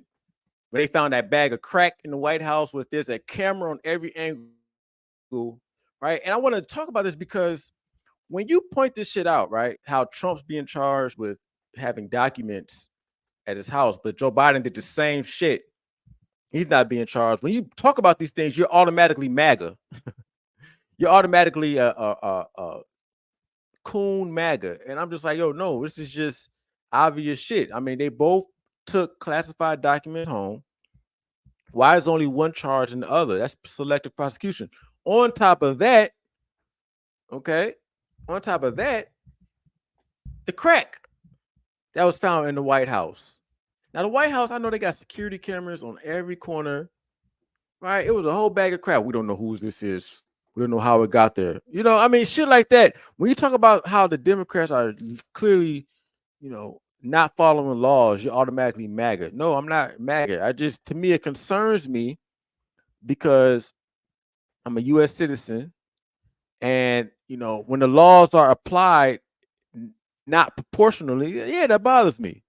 All right. So that's all I really wanted to point out on that. Because you know, but I was supposed to touch on that at the beginning. What's going on? We got Pastor in the building. What's going on? What's up? What's good, man? I've been trolling you, brother. I'm glad you back in the building. Good to see you in the building, my nigga. I ain't seen you troll. When you mean trolling? I mean, not really trolling you a lot, but like, you know, just fucking with you a little bit. You know what I'm saying? Make sure you came back to the game. But man, I like where you're going with this. But the thing about it, you wrong though, brother. Because the thing about it is, all of them, the Democrats were the first ones to put crack in the streets. You know what I'm saying? Look, they had Marion Barry. He was the mayor of DC. That nigga he got caught smoking crack, but he was a good mayor. So I'm not saying that the crack is necessarily making the White House bad. There has been crack sold around and in the White House. You're kind of conflating. You're kind of conflating a few things, dog. I'm not saying. I'm just talking about the crack that was found in the White House. I'm not talking about like a world like crack being flooded in the neighborhoods. I'm just talking about that situation. You're trying to conflate the two. There was crack found in the White House, and Marion Barron went to jail, right? Yeah, he got messed up, but he came back and became mayor again. But he went to jail for the crack possession, right? Yes, he did. Okay, so that's what I'm saying. So if you find crack in the White House and nobody gets locked up, that's clearly corruption. I mean, they got cameras everywhere. Marion Barry had to do his time. You know what I mean? Like that is true. That is 100% true. all right. So what's your that? So I go ahead, man. Go ahead. What else you got? Go ahead, bro. But what I'm saying is he came back and he cooked, right? He did well. So what I'm saying is just because, you know what I'm saying, look, see, think about the difference is they found the crack on Marion Barry. He was actually smoking the crack. He was still a good mayor, but he was actually found smoking the crack with Becky. And I get it. I ain't mad at him, right? It is what it is. But they did not catch Biden actually smoking the crack. That's all I'm saying. So you don't think you don't think on those cameras in the White House they don't have whoever was they don't have you don't think they show anybody using it or how it got in there? You don't think those cameras they said they didn't find it, they said they could not find out how the crack got there at all. That's not crazy. That is crazy as hell. But what I'm saying is this is nasty work because they never actually put the crack in Biden or his son's hands. The reason why I brought up Marion Barry and how he was still a good mayor, even though he was a crackhead or he smoked that crack. Is it true that the crack had the writings Biden's crack on it? I'm not for sure. I'm not for sure. Did it say Biden's crack on it? They talking about it said Biden's crack on the I don't know if that's true. That sounds like planting evidence. Then if it has that on it, man, like I don't like Biden, right? And honestly, I've grown to not even like Trump. I've grown to say, you know what? I don't give a damn who the president is. I'm still gonna hustle and do what I gotta do. But you know what I'm saying? Like, because as a black man, we like no matter who the president is, like, you know what I'm saying? Trump sold y'all them weak ass shoes. Them motherfucking shoes was not even Air Force Ones ready. I bought some Jordan ones with the gold on them. Them Trump shoes. Them shits was weak. The gold shoes was weak as fuck, bro. But the ones with the T, the all white ones, nigga, them shits was fresh. I'm sorry, dog. Man, he didn't even go with Nike. He didn't even go with Converse. He went BKNY. Nigga, like who the fuck? Like who? All right, here's the deal right here, bro. Look, it says photos of cocaine found in the White House. So this was the photos of the cocaine. All right, it looked like it's in somebody's locker. So, I mean, I see what actually I don't see what you're saying. I'm just saying that the fact that the White House, the most secured place in the world, okay, you know, that come on, man. All right, so again, you see a bag of cocaine or crack there that literally no one is touching, no one is smoking. It's just in a lock. There's no fingerprints on there. There's no fingerprints they could have ran. There's no cameras in there. They could have seen who put it in there. And they probably did, but see now you assuming that they always recording and honing in on all activity. Now you like what you feeling? What you really doing, Ramil? What you really doing, Ramil? You asking for a police state with them to like literally monitor every single. Yes, you are. I'm asking for a police state because I'm saying, how does somebody have crack left at the White House with? You can't even bring crack in my house. I'm gonna know who did it. Nigga, you asking for the cameras and everybody to see what everybody has done. You know what? One bag of crack, nigga. That's all we took. One bag of crack. That's not gonna like destroy the world. Okay. All right, but then Marion Barry should have not been did no time. You know what? His issue was he got caught actually. That's selective prosecution then. No, it's not selective prosecution. He actually got caught with the crack, smoking the crack. Just you had a NASA sign. Look, he got caught with the crack, smoking the crack. How did he get caught with the crack? The police ran up on him or something? No, he got set up by that white chick. Becky set him up because she was like, Becky set him up. Becky set the brother up. Okay, I understand what you're saying. Okay, so let me ask you this: if you found a bag of crack in your house, would you not want to know whose crack that was? Who brought those illegal? Would you not want to know how that crack got in your house? I would want to know, but then it would be speculative. And then at that point, I'd be blaming my wife, my kids, the dog. Well, what be speculative if you have cameras in your house? right? If you have cameras in your house to show how it got there, it wouldn't be speculative. So So now you want me to put a camera on to see everything that comes in and out my house? You get you again. should have, yes, you should have want cameras in your again. house. You want Yes. you want a surveillance state. It's not What? surveilling your own Yes, you do. private Yes, you do. property. You You want a have a surveillance? right to surveil your own personal space. Nah, And the White House has a right to surveil. It's the fucking white. It's the Capitol. It's yes. There are times where you need cameras. Yes. Yo, this guy's confusing. I mean, he said in the beginning he'd be trolling me, so I ain't tripping. But you didn't answer the question, Pastor. We gotta get to the Leonsa. Would you want to know how crack got in your house? I would want to know. Okay, so why can't we know how crack got into the capital of the country, where the supposed to be the most competent people in the world? So the thing about it is we can know, but now you're trying to say who we know it's for. We can know who delivered it. Now you're trying to say who it was delivered for. They know who is they know. That's what I'm telling you. They know whose crack it is. That's speculative. Because that ain't speculative. That ain't speculative, bro. That's Joe Biden's son's they crack. weren't. It's speculative because you weren't caught in possession of it. I'm saying the CIA knows who's cracked that. For them to come out and say they don't know how it got there, they know. It was the White House. They know. Yeah, whose room that a crack was found in? I don't know whose room it was. I don't know whose room it was found in. But I'm saying the White House has a lot of cameras, a lot of surveillance. They know whose crack it was. It's just they're not going to pull it out because they would have to prosecute. And I think they're not going to do that because it was Biden's. Probably his son. Well, sons, yeah. Oh, yeah. Biden. They're both Biden. So, Yeah. And you said his son was already. You said probably. You said probably. That is the issue. Look. I'm not. Look, y'all making it sad that I come up here and fight for Joe Biden and his crackhead son that we know is a crackhead. But the reality of it is, you use the word probably in this. And when you can't, we couldn't take somebody to the damn court. You can't come in on no probablys, likelies. Okay, I'll put it like this: if the CIA was to get sued over this and they had to subpoena the information they got, it would not be a problem. It would, but I understand what you're saying because nobody has here. Look, I see right now, pinning cases on honorable white man. Look at y'all over here. All right, what's going on, Leonson? What's up, man? Oh, what's up, man? Cool. Yo. All right, I came to talk about the Kendrick and Drake stuff. I didn't. All right, let's get it. This crack thing was weird. Yeah. But yeah, it's weird when it affected your community, probably your mama. But the thing about it is, you know what I'm saying? Okay, drop it, bro. Nobody cares. The thing about it is Kendrick winning that shit too. Yeah, same thing I was gonna say. Kendrick won that. Like, it was a great weekend for rap.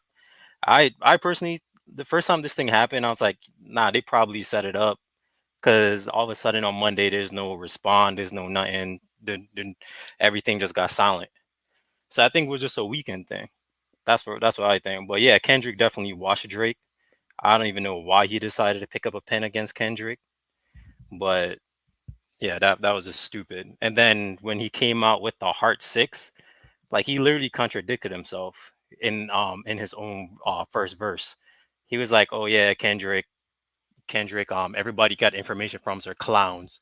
But then he stated that he fed Kendrick the information. Bro, are you calling yourself a clown? Like, what?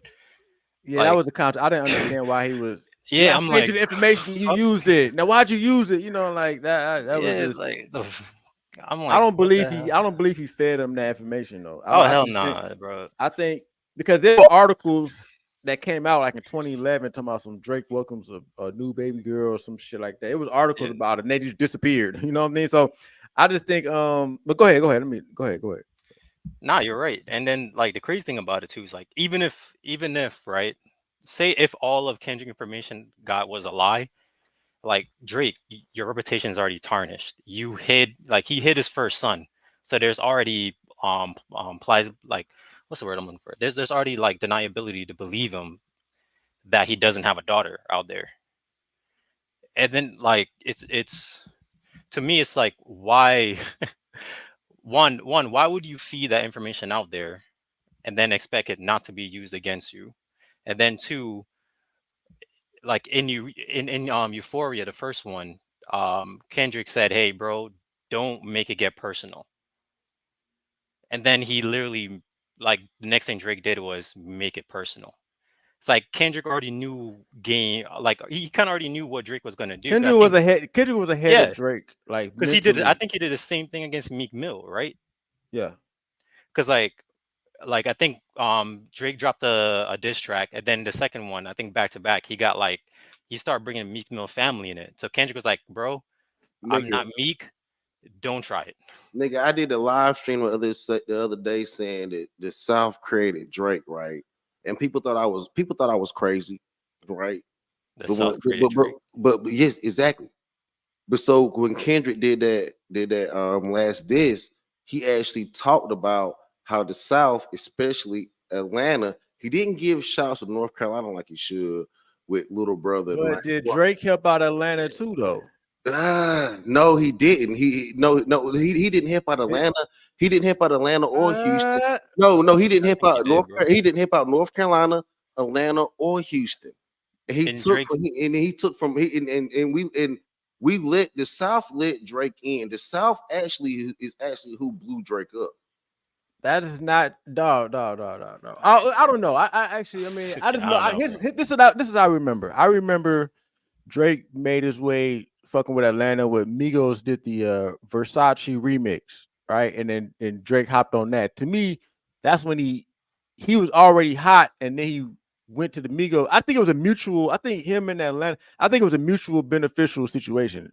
That's how I look at it. There's no way because he talked about because if you look at the Kendrick Lamar diss, he talked about more than just the Migos. He talked about Future. He talked about he talked about actually like 3 or 4 different Atlanta artists that Drake blew up off. That's the reason why I think it's actually really funny when you think about it intellectually that Kendrick came with that Andre 3000 flow on that Euphoria. I think it was neutral between him and Future because like Future got into the pops like he got more pop audience that he never had because Future was always like rap and hip hop. So I think that was more neutral. The other ones as well. 21 Savage again. That was neutral.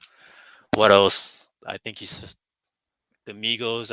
I don't know. I think the Migos was probably all that generation anyway. So 21 Savage, another nigga that traveled to Atlanta, that Atlanta blew his career up. Atlanta, 21 Savage, another another non-American nigga that not went to American? We got a lot of Drake sympathizers. Y'all could pull up. Tell me why I'm wrong about Drake. First of all, taking the L in this which he did. All right, he took the L in this battle. He did. But y'all. But go ahead. My bad. Go ahead. What you saying? So 21 Savage, the UK nigga that came to Atlanta to blow his career up. Drake is a Canadian nigga that came to the South to blow his career up. I mean, you see this shit even the Beatles did that shit. I mean, like this, they all do it. The South is like, so they all do it. You know what I'm saying? So therefore, Kendrick won this shit. He destroyed that nigga. He caught out his game plan.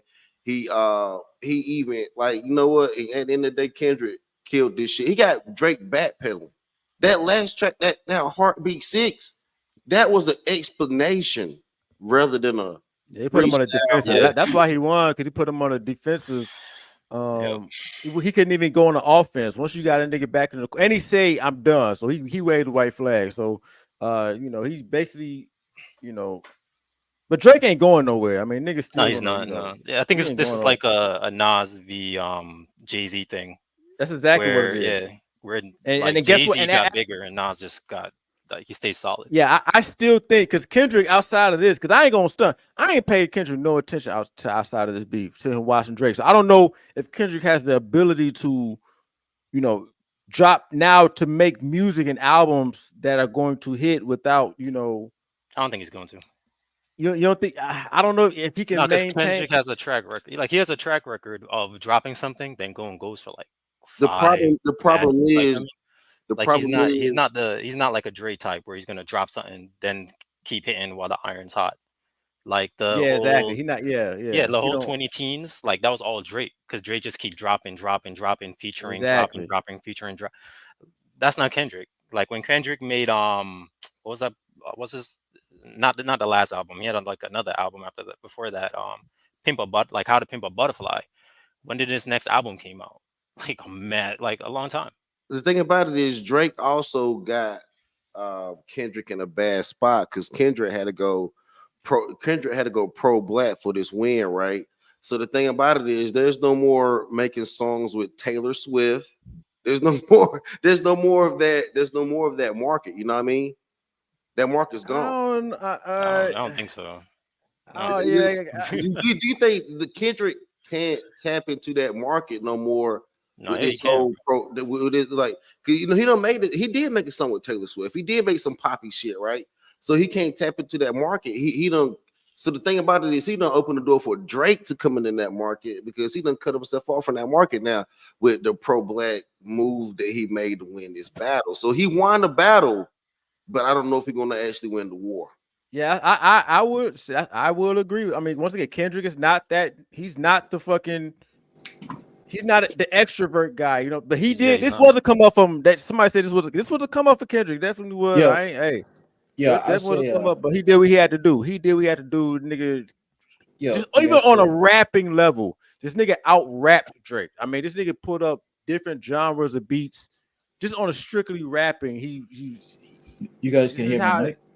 Yeah, we can Yeah, hear you. go ahead, Mike. Go ahead. Yeah, I'm like in the same boat, you know. So like, I rather listen to Drake than Kendrick any day.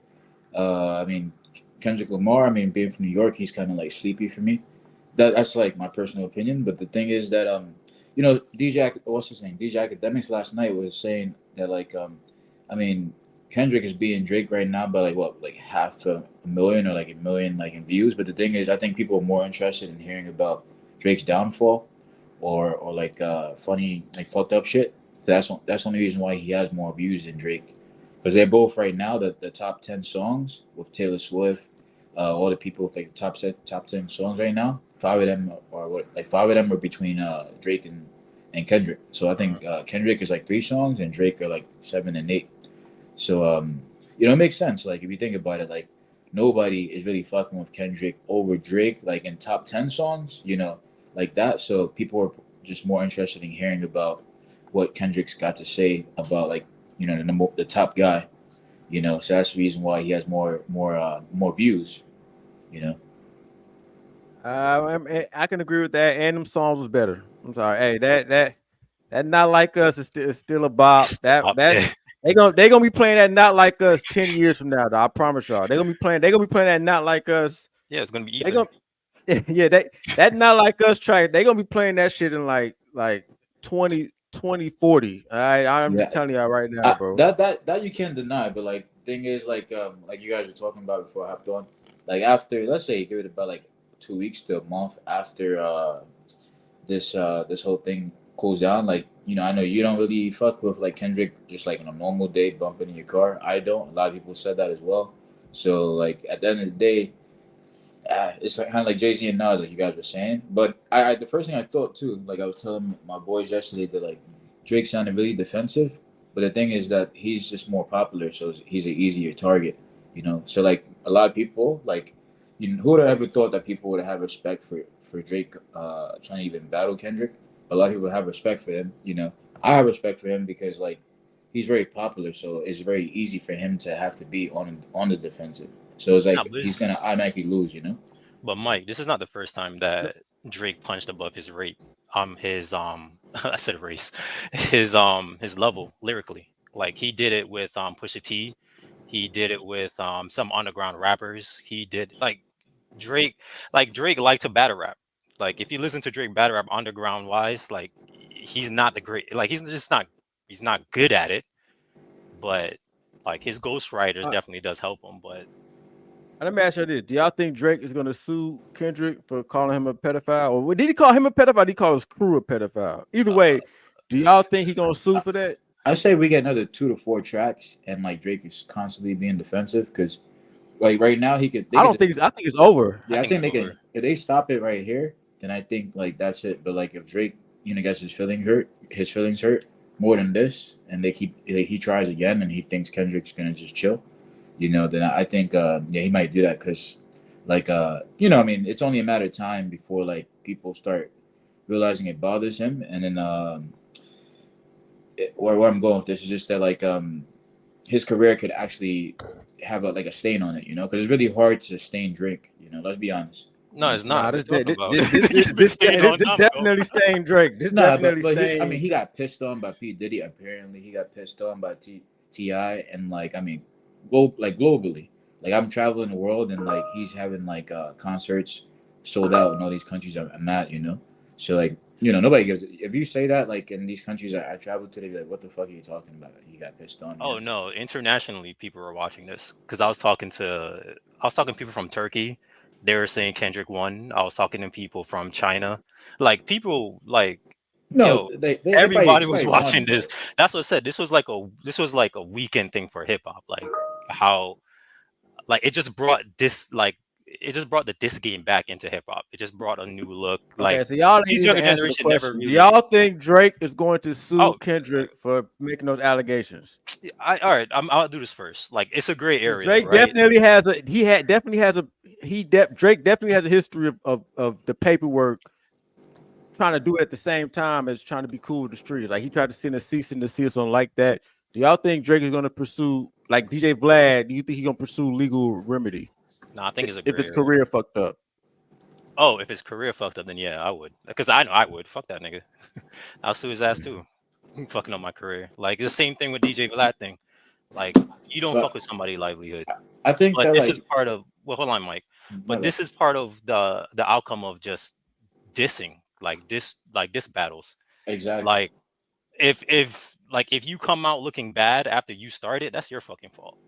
Yeah, That's what I say it's a gray area. Like but he did everybody it else will to look at Drake like, yo, he's a bitch because you started this first, and then you exactly. got schooled But he in the did it whole to thing. Rick Ross. But Rick Ross, I mean, who gives a fuck about Rick Ross? I mean, he makes good music from time to time. But like if you do it to somebody like Kendrick Lamar, and Kendrick knows how to play the streets and things publicly, and people actually give a fuck All right, so about let me, Kendrick. It's too risky. all right, so Uncut says Kendrick ran from Big Crit. I don't see how that would be beneficial for Kendrick to battle. Big Crit and Kendrick are not on the same Not same level, yeah. caliber. Exactly. Like as far as it would be, it's like me, like a small YouTuber say something about me. It wouldn't be beneficial. I don't know if he ran from because I don't think Crit can out rap Kendrick. Like Crit is cold now, but Crit is not he's not a lyrical. Crit is not. He's not on the level of Crit is not even better than Drake. Crit can't even rap better than Drake. You know what I'm saying? So I don't know. Like Drake would smash Crit. So I don't know. And then somebody said, Juju said Drake got an answer for everything, but K-Dot don't. Y'all just hate Drake. No. Drake didn't have to answer to anything. All right, Drake decided to answer. Kendrick is deciding not to answer because once again, Kendrick is smart enough to realize that when you start trying to explain yourself, now you're on the defense, okay, and now you're going to be losing. All right, Drake didn't have to explain none of this shit. Drake could have just kept going at him, talking about some, hey, nigga, you raising another man's kid. What's up with that? Blah, blah, blah. But Drake decided to go on the defensive, which strategically puts you at a losing angle when you that's go ahead. Who is that? Yo, you know the thing, so like people like you and me, Ramil, we think Kendrick's kind of sleepy, like the music just puts you to sleep. But the thing is that you ever notice like the last song Drake dropped, it was like he was being Kendrick, like sleepy as fuck. That shit was like, bro, like fucking Who did lullaby. that? And then Kendrick's what was like the one like the club hop or whatever. Like that shit is like what Drake normally would drop. So they both like having like alter egos. Like Drake is sounding like Kendrick, and then Kendrick sounding like Drake. And there's beef. Yeah, that's arguable. But yeah, I know Kendrick did like three know, different types of like flows. Like one, like there was like the 2 songs ago, the last one where it started off sleepy, and then like it got a little bit more hype, and then it got really like Yeah, hype. he was Kendrick was Yeah. no, on a technical level, this nigga was just more versatile. That nigga just he dropped more. He was more versatile with this shit. But Drake, once again, he egged it on. Drake dropped the Tupac AI, the Snoop. He egged the shit on. He egged the nigga on. He kept on egging the on. Yeah, Nigga I guess on. like he So got it too is what it comfortable is. and didn't But think like somebody could like really destroy him again. But I don't feel like he got destroyed like Pusha T did him because or what was it? Pusha T? Like Pusha T did him because well Pusha T I think he kinda they made like one song and I mean Drake went into hiding, you know? Like he switched he went to album mode, you know, but like with Kendrick he's still going at it. So I don't feel like he takes Kendrick that seriously. DJ Academics was saying the same thing yesterday. Like he doesn't Bro, no, realize like bro, stop bullshit. he didn't take Kendrick that seriously because once again, Drake is a totally he's the number one artist like in the world. So of course you're like not even taking in the Kendrick. song yesterday, he's saying he won. Like I'm gone. I'm like, bro, like Nah, I'm a Drake fan, you know, over Kendrick, and I'm like, bro, you did not even like nobody in the world right now thinks you won, bro. What are you saying? You know? nah, I Like I think he did said, take. never Nah, forget. Drake did take Kendrick seriously. That's why he. But see, That's why he I did want it. y'all to be very clear when it came down to Drake going against Pusha T, a nigga actually from the South. That shit was called off. Like the rap powers called that shit off because they knew that was Drake's bread and butter. He couldn't go against the South. They called that shit off. Now it's fine for him to go against Kendrick or West Coast California nigga who that really don't have no real rapping, don't really have no rap culture outside of Tupac and Suge Knight and NWA and that bullshit. But outside of that, they really ain't got no real rap culture. Yeah, it's like another two things too. Like you know, you had Snoop Yo, and like all the other West Coast guys that he was using like the AI voices. Like they just kind of let him just set himself up for failure basically. And then I think Drake was saying, or Kendrick was saying like LeBron and Curry should keep the kids away from him. So like I think Ramil, you're saying that how we know, or let's see what happens if like Drake's actually gets like the stain actually stays, like you know the tide doesn't just wash it off, because like you know they're public, they're really public people. I say like they have to really maintain their public image. These athletes. So if LeBron, because you know Drake loves the basketball players, I think that's like the one thing that a lot of people didn't focus on with like Kendrick's diss. Like, well, the basketball players they're already taking it as a joke being acquainted with him, but Yeah, like if LeBron no, and Curry distance themselves from him, like I think Drake's gonna get really feel in his feelings, you know. yeah, that's when if that happens, right? I'm telling you right now, Drake is going to sue the shit out of. I think he's going to say fuck this hip hop street rap because he said in the song, he said in the Heart 6, he said save your money, save your paper, you're gonna need it for later. You know what I'm saying? That's what he said. He said, yo, what to me, when he's saying save your paper, you're gonna need it for later. To me, that's sounding like, you know, That's weak, man. no, Yeah, bro. that's kind that's of weak. Rap that end up in the white man's hands in the courtroom. Is we seen that shit happen with YN Melly. We've seen that shit happen with Young Thug and Slime, Rollo. And we're like, come on, man, Drake. That's actually like meaning that Drake might be a snitch. That Might they throwing play. fouls and Drake is flags now in a rap. snitch. He a play. We It's got funny. Adam Silver now in rap Hold, too, you know, hold on throwing one fouls second. and Like flags. Uncut is right. Even when Kendrick dropped the control verse, like Drake pussied out of that too. Nah, Drake a plant, yo. Now I'm back on my plant shit. I'm back on my plant shit. I mean, he is Drake a plant, Jewish. yo. He is Jewish. yeah. So yeah, everybody keep. They got people in the chat calling Kendrick the Me Too anthem. That is definitely not a Me Too anthem. Okay, I'm gonna tell you why. Once again, Drake has put himself in that position with some. The nigga was. He put himself in the position to even allow that to happen, bro. Like first, I mean, I already talked about this earlier. This nigga Drake already made some stupid ass moves trying to be a fucking lover boy for his whole life, right? He over there texting the little 14-year-olds, I miss you. He's kissing the little teenagers on stage. I mean, he set himself up for the shit that Kendrick didn't just say, hey, this is you and offer no proof. Okay. This nigga is using actual events that are captured on Drake is on video. that Joe Biden. Drake is on that Joe Biden. He said Joe he did Biden what? like young girls too, and smelling their hair and shit. Yeah, but we ain't Yo, talking about. allegedly.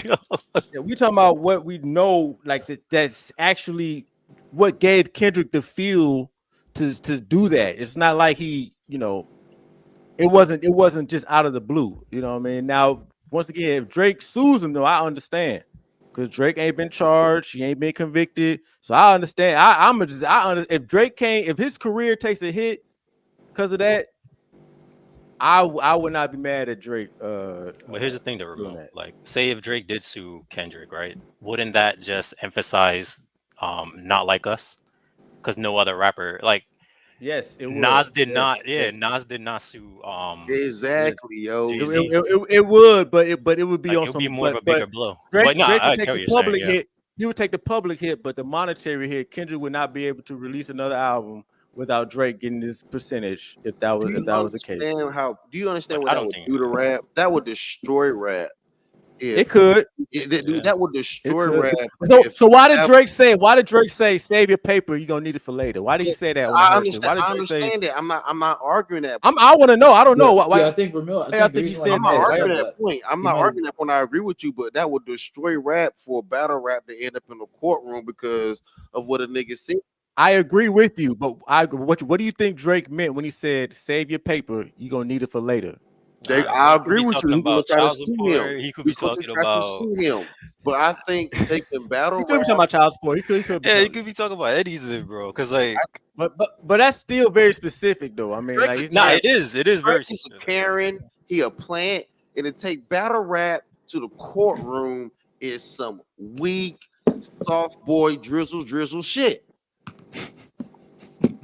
Yeah, hey, that's a good point. Uncle said Tupac estate was owned by a white man too. Yeah, that was a white man who told Drake to stop using the Tupac's voice. Yep. You know what I mean? So, But that I don't think that I seen that article too. Go ahead. that there's not going to be any more songs. I think for sure. Like You think more I songs is coming? I think either Drake's gonna drop one more song, and to be honest, I feel like he's gonna drop a back to back. I think he dropped the Sleepy Kendrick like song just to show that he can be lyrical. Because they both, I think But Drake's that more wasn't trying to lyrical prove though. that he can be lyrical, so he's happy and he's glad to actually be battling like the most lyricist person right now. And I think like probably today or a little bit later, he'll drop a back to back to kind of how do you say overpower? Which one is Kendrick's back to back? The Not Like That or which club song, Not like whatever? us. Yeah, Not Like Us. So like a little club bang, because Drake Nah, loves man, to I be. think it's over, bro. You Drake think is so? on vacation. He's on some island, like fucking some porn chick trying to get her pregnant, just like his first job. That's what Oh he's man. doing, bro. Like They Jake saying lost, that bro. first child was created by another nigga associated in the rap game. Kendrick taking ill. Like Kendrick has taken ill, especially with them little ass Air Force Ones, them damn toddler ass shoes, and them I think he and said that Kendrick been that modeling or bag some he shit. was wearing, and he be dressing weird and shit. That nigga has taken some L's. Like he has taken some hits. Yeah, he has, man. But like I said, we're gonna see how this shit play out in the long run. To me, all in all, I just think rap needed. I just think rap in general. Like I'm telling you, before this, I literally have not listened to no new rap in a minute because the shit was just monotonous, the same beats, the same shit. I just think, no, go ahead. No, I was gonna say same. Like ever since I think like when I stopped, like when did the whole Drake and XS Tentacion thing happen? That was the only time I came back because I was like, oh shit, this drama is funny. Drake deleted Extension just like the Bro, man. allegedly, bro. Okay, You let's guys get keep saying okay. Anyway, allegedly. we're gonna who got closing thoughts? I'm about to get up out of here, man. Who want to go first with closing thoughts? I'm about to get out of here. I appreciate you, Ramil. This was lit. And yeah, if you bring those morning ones up, professional panelists game, we out.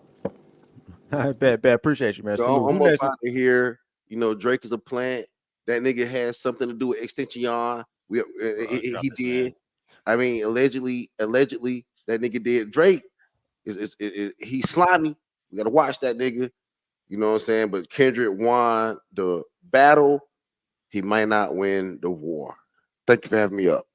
All right, salute. All right, who go ahead, Leon, some closing thoughts. Yeah, let's say I have a contradictory point to that. Like first, Kendrick did win the battle, and I think he actually did win the war because like how much money did this man made just dropping? Like they both dropped 5 tracks each, and Kendrick probably made the most money out of all of them.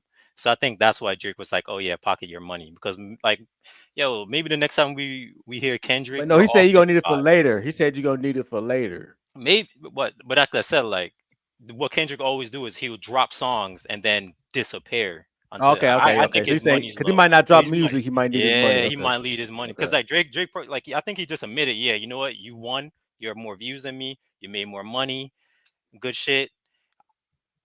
I'm But gonna you're gonna need it dominate for this later summer. Yeah, because I'm gonna keep on dropping hits and yeah, you still gonna exactly. be okay. Because But I still can't see Kendrick dropping like a no, he's not. fucking I think it's over, like bro. a Like I said, hit this was a weekend shit. It was the yeah. best weekend shit, but it was a weekend shit. Like until 5 years from now, maybe you get something similar. This was a lightning in a bottle situation, but it was good. Yeah, facts. Yeah, that's a fact. That's a fact. Okay, cool. All right, man. Well, appreciate you coming through. Later. I do appreciate y'all. I'm gonna get up out of here. A lot we had to cover today. Don't worry about these hoes choosing a bear over a man. All right. So I'm gonna holler at y'all next time. Y'all be easy and yeah, peace out and yeah, get at y'all next time.